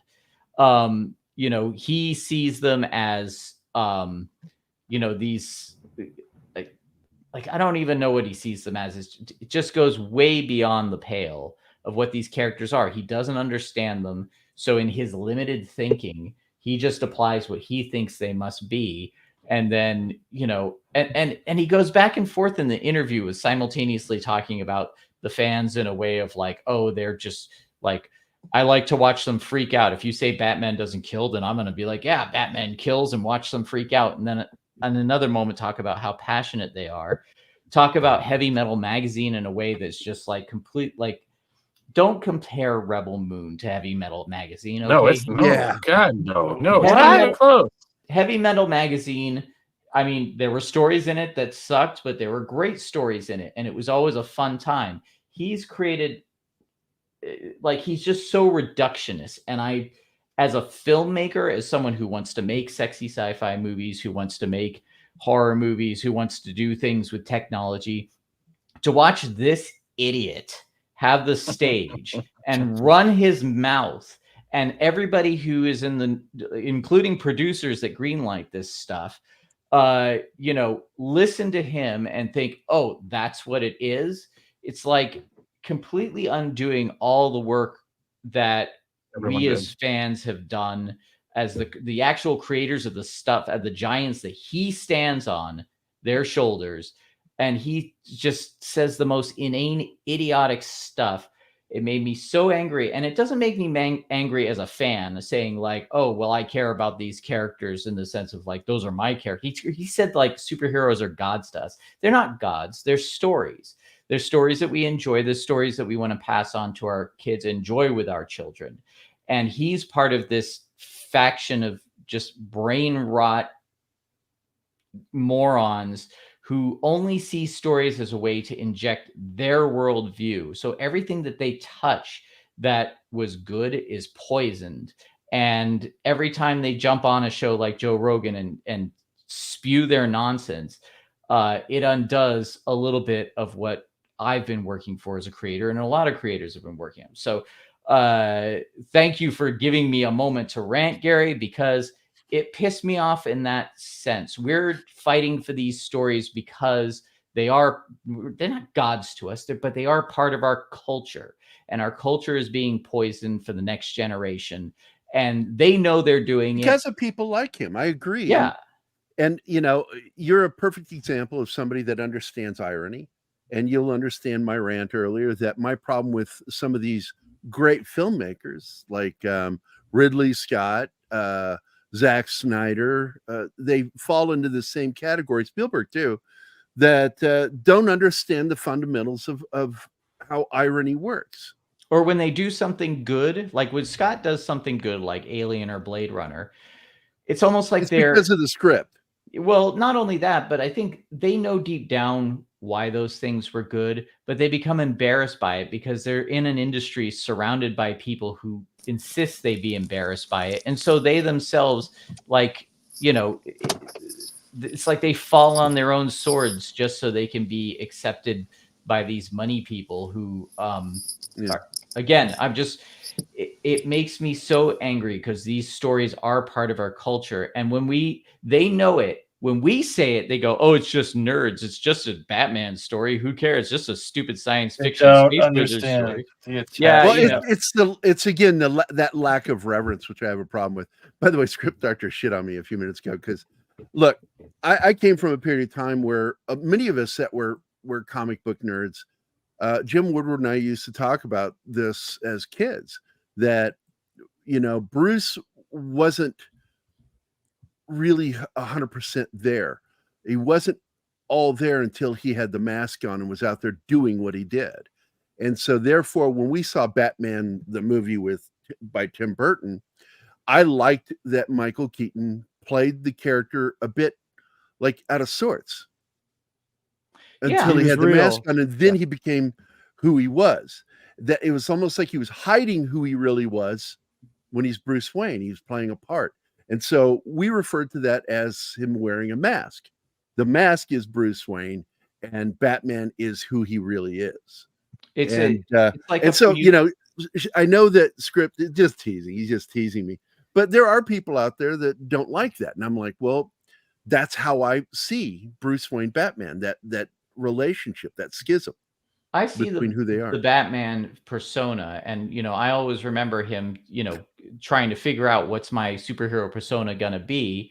Oh, a bat, you know, because the criminals are a cowardly, superstitious lot, which is actually in a very, very astute observation. To me, yeah, you know, to me, Bruce Wayne becoming Batman is like finding a, you know, I hate using this word, but the brand for his passion, which is, you know, restoring Gotham City, restoring some of what other people have built. You know, the idea that he originally started out just like, you know, beating up guys, robbing stores and stuff. It wasn't because he thought he was going to solve like all crime. It's just, I'm going to put some fear in these criminals, so maybe they think twice before they, you know, bust in that door and, you know, steal something or assault someone on the street. And I got to say this, as I almost had the Batman origin story. I took my family, and I know the show's over, but I took my family the other week to San Antonio for a show, and we got out of the theater, and we were followed by this cracked out looking guy. And then we realized he had a cracked out looking girlfriend with him. They were following us because we were dressed nice. My girls had like purses and stuff. And I had a moment, long story short, where I was getting ready to turn around and confront this guy. Not because I thought I could take him. I was very worried that, I didn't know if he had a weapon or something like that. But he was getting up so close to us that I was like, this is inevitable. This guy's about to pull something. I got to be between me and my family so that they can get away. And just in the nick of time, I saw a hotel we were walking past, and I pointed and I said to my family, like, this is like, go there, like very loudly, so the guy could hear me too, that he knew that I spotted him. And, it really came down to, they're getting bolder because they, we live in an era where the people who defend themselves are the ones that are getting prosecuted. So to me, someone like Batman is kind of like, he symbolizes as well that the everyman, even though Bruce Wayne is a rich billionaire, millionaire, whatever the era, but, that idea that a person can use their wit and their ability and fight back. So anyway, the show's over. I could go on and no, on. Because a script just dropped in. Welcome, Script. How you doing, my friend? Hey, I'm doing well. I'm just taking a minute away from doing some research, listening. And just to answer your question you asked, look, people are Bruce Wayne is a complicated character, and I'm simplifying it. The fact is, he is who he is all the time. He carries Batman with him everywhere. That is just an aspect of his personality. So when he's alone with Alfred, he's himself. He's wholly himself. Well, we carry our work with us that we're passionate about too. I see. Yeah. That's what I see Bruce Wayne as. You guys have no idea. I'm a flaming homosexual. Correct. But I mean, that's I keep that away from you. Solely on that. At night, I allow myself to be me. Well, the thing is, the concept being is that for 30, almost 40 years now, a lot of writers who have addressed not just the character of Batman, but even Superman and Green Lantern and so forth are morons. I'm sorry. They just don't actually go into the depths of it, because when you take a look at what the concept of the superhero is, it's a regular person who has developed a persona as a tool to accomplish a goal. And that's what Batman is. Batman like is Vindicated too. That's in Vindicated. Yes. And then the same thing is that what Bruce Wayne has done is he's basically said, well, I need to throw in an additional distraction to separate my other role that I'm playing from who I am to maintain integrity of that role. So he develops a billionaire, aloof playboy. But he's always going to be Bruce Wayne at his core. And there's ample proof of this, because how does Batman, when he's in his costume, behave around Commissioner Gordon? How does he behave around Alfred? How does he behave around Lucius Fox? How does he behave around Harvey Dent before he turns into Two-Face? He doesn't behave around those people like he does around a criminal. And one of the biggest flaws that a lot of comic book writers and even people that try to adapt the character have when it comes to writing him is that they approach Batman as if they're a citizen living in Gotham City, viewing Batman from that vantage point, as opposed to getting inside the character of Bruce Wayne and understanding that he has overcome the trauma that he faced as a child. He is now using it. He's now using the skills that he has acquired to put himself back together as a stable human being to actually right a wrong that has been birthed out of this city through corruption and chaos. And he is the ultimate type of traditional sovereign individual trying to do what's right. And is fortunate to have the resources in order to do that. But if he didn't have the resources, he would still find a way to pursue that mission. I agree with that. Yeah. A simplified form of that is, and this is one of my favorite definitions of the difference between a hero and a villain, is that a hero goes through traumatic experiences as I don't want anyone else to go through that, what I just went through, and they make sure of it. A villain is someone that goes through the same traumatic experience and says, I went through this pain, everyone must feel it. Yes.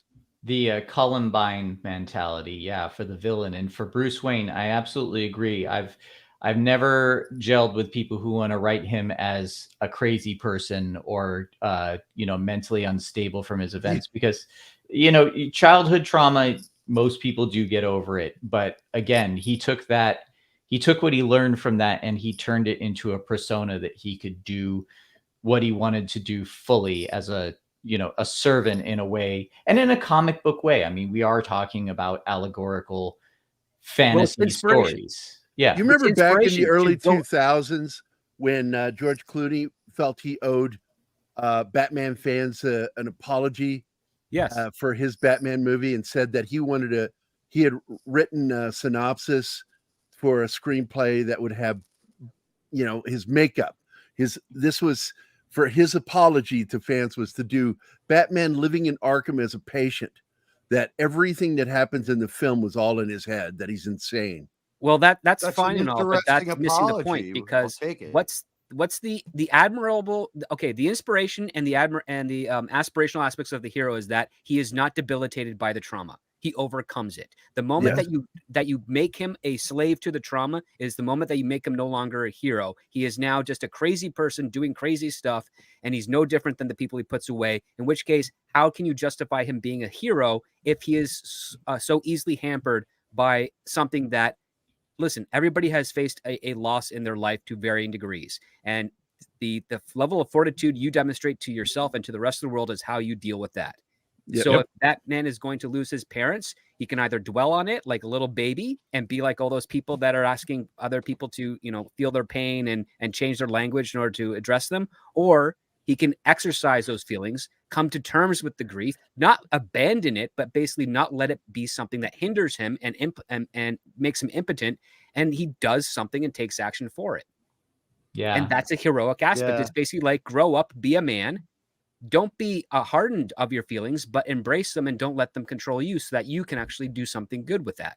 And this is why I was really, Joe Rogan's just, he's just a fan who doesn't think about the stuff, he doesn't challenge people. He's a consumer. He does his interview. He's a consumer. He's a normie, and he's, so when he talks about, Batman getting juiced up on like some super serum, it's like, no, that's antithetical to what Batman is, because Superman is, that's why I love when Superman and Batman team up, and why Dave Gibbons and Steve Rude's World Finest is, to me, the quintessential Batman Superman team up story that I would love to see put to screen. I have no confidence in what James Gunn is going to do, because he's in this same camp, And by the way, Gary, just to be clear, George Clooney was going to apologize for the nipples, which is something that we will never let Sydney Sweeney do.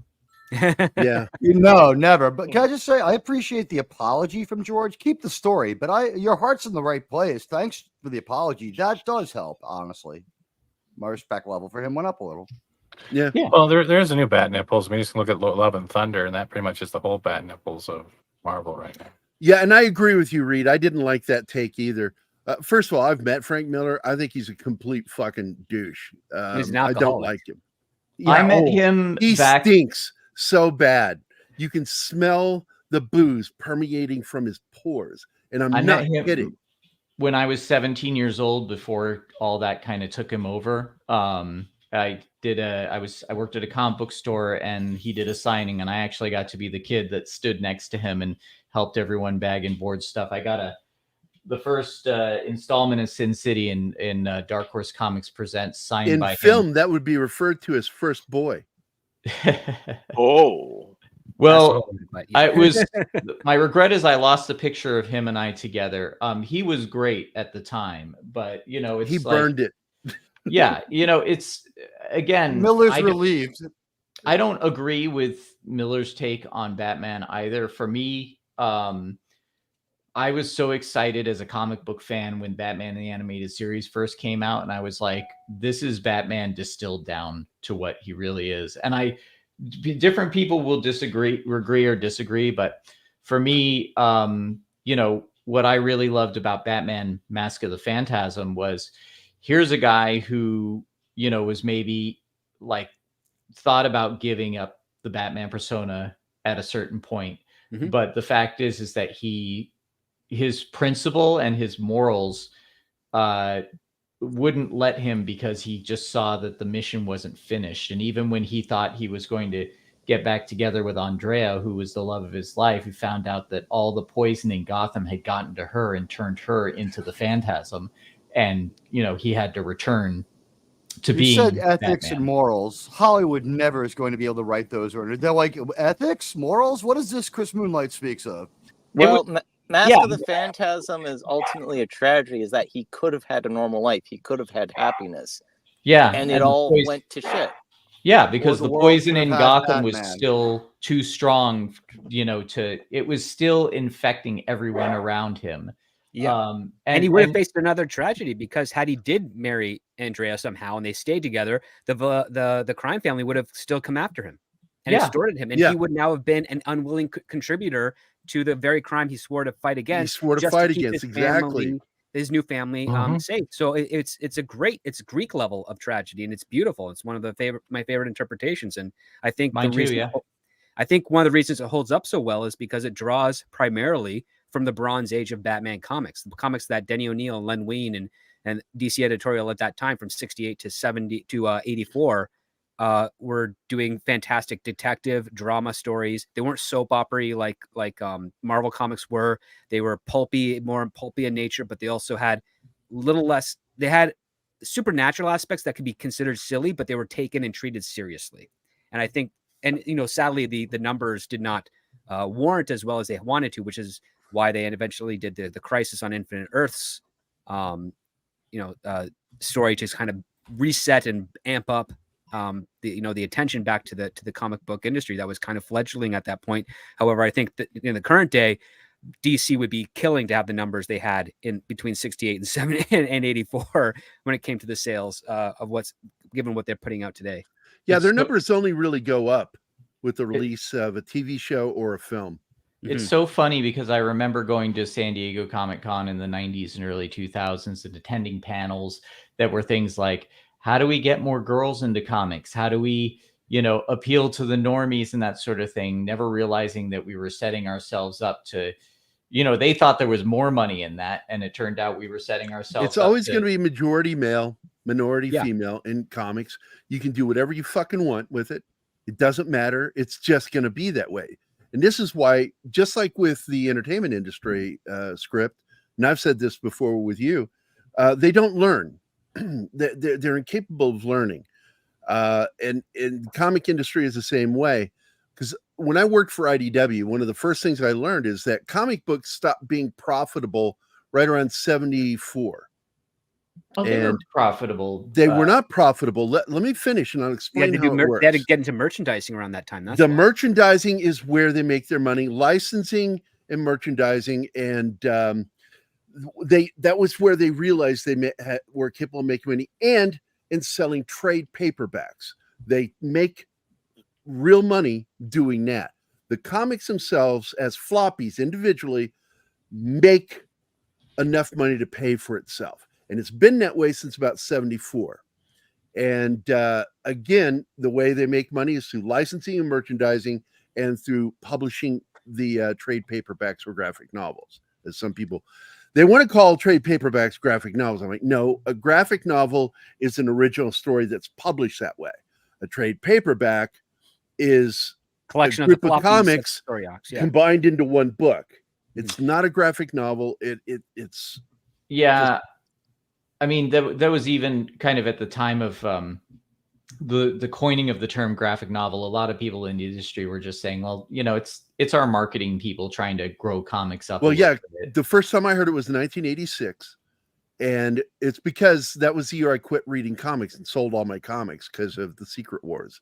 I got so angry at the marketing on that I felt so put upon by Marvel, and it bled over into DC. I got rid of all my comics except for the small collection that were important to me, movie related stuff, Blade Runner, shit like that, Dune, because I still have that. Did you guys ever read that? I did, yeah. Well, the funny thing is that 3 chapters, and it's the movie Dune. And it's was it Bill Sienkiewicz did the artwork? Yeah, you see, the thing for me is Ralph Macchio adapted the script. Sorry, I have the Blade Runner one. I have the Blade Runner too, and that's of course Al Williamson, who is my comic book hero as far as artists go. Oh well, he's brilliant. A couple of things here and there that aren't in either movie, that if I remember right, too. Slightly. Well, that's because story. they adapted it from the shooting script and the footage and shit that was given to them. So it's sort of like if you go back and read Donald F. Glutt's Empire Strikes Back novel, and I've talked to him about this, and he came onto my personal page and had a contest for someone to find out what was the one thing that was completely different in the novel than what was in the movie with Luke Skywalker. Luke's training. His lightsaber. It was completely different in the book when he described it, because he described it off of the script he was given. Yep. The thing and it is, was not what they shot. I gotta say, what you're tapping into here with the comics is it was actually science fiction movies that were my gateway into comics, because I used to ride I get a $5 allowance, and I would ride my bike up to Thrifties, which I don't know if they had Thrifties all over the country, but that was kind of what CVS is now. New They have York a little, had 'em. Oh, okay. So they had an ice cream stand and a magazine rack and a comic book rack, and the comic books were mostly from Now Comics. And I wasn't allowed to watch Terminator as a kid, but I was like, oh, there's comics. So my little sneak, my hack for getting around not being able to see rated R movies was I'd buy the novelizations and I'd buy the comics. And Now Comics did Terminator, and then I found out about Aliens and Predator comics. And then when I'd read all those, by that time, a comic book store had opened up in my town, and I was getting introduced to like Sam Keith doing Wolverine, Mark Silvestri doing Wolverine, and then I started to become a teenager, and there was, Sandman.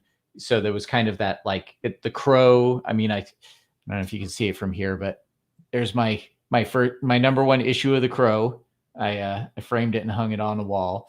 So that's a whole different context. But, as a creator, it's funny. It's like a lot of people get into comics now because they think it's going to be their springboard into movies. And I, on the other hand, I'm making movies hoping that I can also do like comic spin-offs, because that's really what made me want to tell stories and I remember having this discussion with my dad. He'd be like, comic books, that's kids stuff. I'm like, yeah, Dad, but kids don't make the comic books, adults do. I wanted to do something for the next generation that captured some of the magic that I felt going and buying the comic books off the rack, or going and looking at the Drew Struzan poster of, for Indiana Jones and the Last Crusade and anticipating going into that movie, or seeing the trailer for Star Wars and being absolutely devastated that the trailer said coming next summer. And I saw the trailer in the summer, meaning I had to wait a whole other year to see it, but that anticipation, that joy from that stuff. And these people just see art as a platform for propaganda, which is what all Marxist brain rot. But anyway, it's like, that's what's destroying it. So when I see someone like Snyder talking and just spewing the same redundant garbage, just in a slightly different form, I agree with you wholeheartedly on that, Chris. just by the way, I wanted to share something with you. You brought something up.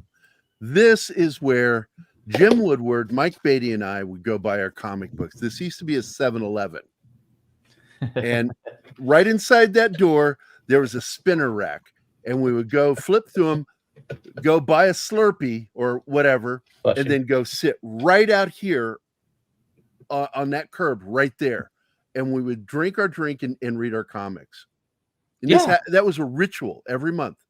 With me, it was I remember you get an ice cream cone, which was 27 cents. God, we sound old. I know, but I miss those days. And I've been looking for on eBay, but they're so expensive because they know they can charge for it. I've been wanting to get a spinner rack that I could put in my own home and have like right here next to me on the show. They're not that expensive, are they?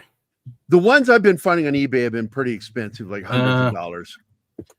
And I've just been sort of like, whenever I go downtown, I always go to the antique shops, hoping that maybe I'll run into one somewhere and I can buy it. But hey, Script, how are things going, my friend? Well, busy trying to stay ahead on bills that have been piling up since the strike. So are you going to get the hell out of Canada eventually? If I get lucky enough to get an option deal in the next month or so, yeah, I'll be able to get out of Canada, or at least start looking at places outside of Canada. I should talk to you about your services, because I am working with a producing partner. We're actually pitching someone that I've mentioned off camera. I won't say it on camera, but we just pitched to somebody for Escape from Planet Omega 12 to be a voice talent. And I'm producing with my producing partner like 3 other scripts, which I think are pretty good, but it always helps to have a another eye on them. Do you have a website? No, I don't have a website, but you can just reach me on Twitter, or you can email me at thescriptdoctorphd@gmail.com. I've been getting, actually, since the strike has lifted, I've been getting a bunch of clients that have been really helping out because oh, great, it's useful. So yeah, hit me up and I will dedicate some time for you. It's not a problem. I charge very cheap because I am anonymous, but I also give, if you want to do like Zoom sessions and stuff, I also record them and give you those copies so that basically, in the event that you suspect I might have stolen and tried to profit off of it, you can then expose me, because I'd have to have doxed myself in order to do that, and that's one of the things that I don't want to do. So just not on Sundays. Script Doctor with built-in failsafe. Just not on Sundays. I'm going to claim him right now. It's not on Sundays. Sunday nights is okay, not Sunday mornings. Hey, are you two still gaming on Sunday nights? Or wait, well, that's why I'm claiming Sunday mornings, because he has his responsibilities first. Yeah. Well, I mean, I'll be getting back to it probably end of April-ish, because I'm working a couple of jobs at the same time, and I'm actually working on something right now. Luckily, it's text-based, so I can actually divert some attention to you guys. But yeah, I'm working a lot, and it's part contract, and also another part of it for research purposes is also hourly. So I'm trying to bank as many hours as I can, so I can have a nice buffer of cash so that I can not only get into a more comfortable routine again. Yeah, because we need to get back on your book at some point. Well, I want to finish Vindicated and then jump back over with you. Oh, with me and the other guy? Yeah, we can do that. I gotta reach out to them too. But yes, there's a whole bunch of stuff in the works that I want to get going right now. So I'm kind of split all these ways, but I'm just trying to basically just get as much money as I can. And I also like the fact that, you're not going to use your real name with some of these projects. I think that's brilliant. Just go as Script Doctor. Last year I helped work on 3 comic books under Script Doctor to help them out. These are like editing jobs and refining stuff. And then I'm helping you, Gerry, work on Vindicated as well as a Script Doctor. That's perfectly fine. Like that works for me. And then the other thing that me and my buddy are doing, I'm on that also as an editor, as a Script Doctor. So that, that's, when that picks up again, that'll be fun to promote and discuss in the future too. Well, what I like here is, first of all, I'm glad to hear that you're getting work after the strike, because, I have friends in the industry, and I've seen how tough it's been on some people I know that have Oscars. It's just, they still, especially in the kind of the, below the line stuff, because even then it's most jobs they do, by the time they paid everybody out and finished it, paid themselves, the money's gone and they're looking for the next job. It's not, there's a lot of, it's been tough. I mean, it killed my career with the strike. And I was just going to say that it's, I've said this before, I said this to Chris Gore. And I say that to anybody. It's like, I believe we, the live streamers, I'm barely live streaming these days, but because I've been so busy, but, from, us to all the way up to like Midnight's Edge and what Film Threat's doing and that sort of thing. I think we're going to be the ones, when the bottom drops out of Hollywood, we're going to be the ones that come to the forefront. I really believe that. And, that's why I keep working and keep pushing the technologies and defending AI, and all these things are, now at our fingertips, and it's just going to take a little bit more of a nudge. We're the ones, Critical Drinker with his movie, me with what I'm doing, hopefully, not to mention Nate, Mr. H, because I've introduced him to Richard Bonk 2 script, and because he's very much wanting to move forward. I'm not going to draw him. I said Richard can draw him. I will do stuff that's easier for me, which is coloring and lettering. I can do that and help manage the project, because I'm trying to focus more on I'm trying to focus more on my writing and doing my own stuff. Well, Mr. H, he's actually made short films before, and he's released them. Oh, he's really good. I'm so glad I've been watching him for years, and finally someone says, well, just talk to him. I went, yeah, I never thought about doing that. I guess I could. I just got to say, though, that's all you got to do. My point is that we've got plenty of talent, and we know we have our finger on the pulse of what. Thank God you ended that with pulse. And well, it's honestly, I was talking to Don't forget my what you and producing I are partner going to be doing, Gary. Yeah. Well, I was talking to my producing partner about what what we're doing, and in terms of like I keep saying we have to think about the fans, but he doesn't know the fans as well because he's older and he loves movies, but he's not current like I am. I said I'm a native. I live amongst the natives. I know what the natives are going to accept and they're going to throw in the pot and eat. If they don't like you. So, and he comes at me with different suggestions. I'm like, we can't do that. He's like, why not? I'm like, the fans will hate it. It's like, why? The popular name, that sort of thing. It's like, no, it's like they may be a rich name actor or something like that, but the fans don't want that. They don't like the socialites. They don't like the, you could drop a very big name and they'd be like, I'm not going to see that. It could be box office poison to an independent creator, even though it would seem like a dream come true to a lot of aspiring filmmakers. You got to get the right people. You got to know what the fans want. You got to know where the fans feel like they've been burned, so you don't accidentally set off that. And I'm one of them. Best example would be American Horror Story did great until they took Lady Gaga past her peak just a little too far, and that was regarded as a horrible season of a show that's now in trouble. Well, then it's her time in development. Look, we gotta wrap up here. We do, and I actually got to get back to work. Thanks for dropping in, Script. I appreciate it. It's good seeing you, Chris. I didn't think you were going to show up today. I really wanted to, and thanks for giving me the platform to say what I wanted to say, because I did feel very strongly about that. So, okay, we'll cut it in editing. That? Yeah. We'll cut it in editing. Well, video. Script Doctor, thank you. I want to learn a bit more about what you're doing, because I want to. You two should talk. Yeah, definitely. So anyway, guys, we need to get out of here. Anybody else? E. Clay Thomason dropped in, and of course, Vinkman's Girl is here. Peter Vinkman fan site. Make sure I don't miss anybody. Boosh. Yeah, I've got everybody. So everybody have a good Friday. Don't forget to watch coming up right within the hour. We have Teague's show. Thank you. Star Trek. And then, of course, you've got Friday Night Tights. And then, of course, of Doomcock singing karaoke for fucking hours. I don't know how he does that. We have John's. John's gaming show on our channel. So you can also come and drop by me, who has been streaming this the whole time while talking to you guys. Oh, well, there you go. And then, of course, thanks to Stephen, today's word is moist. Oh, and Gary, see you next Tuesday. See you next Tuesday, you bastard. Bye, Chris. I love you. Bye, guys. Please come back. Monday is so lonely without you. You know what I hate about doing this show? All the farts. What's my name? Moist.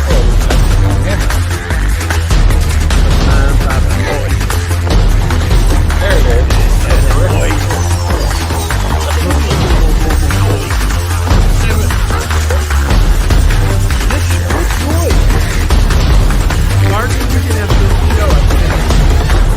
Not let me. Oh wait. There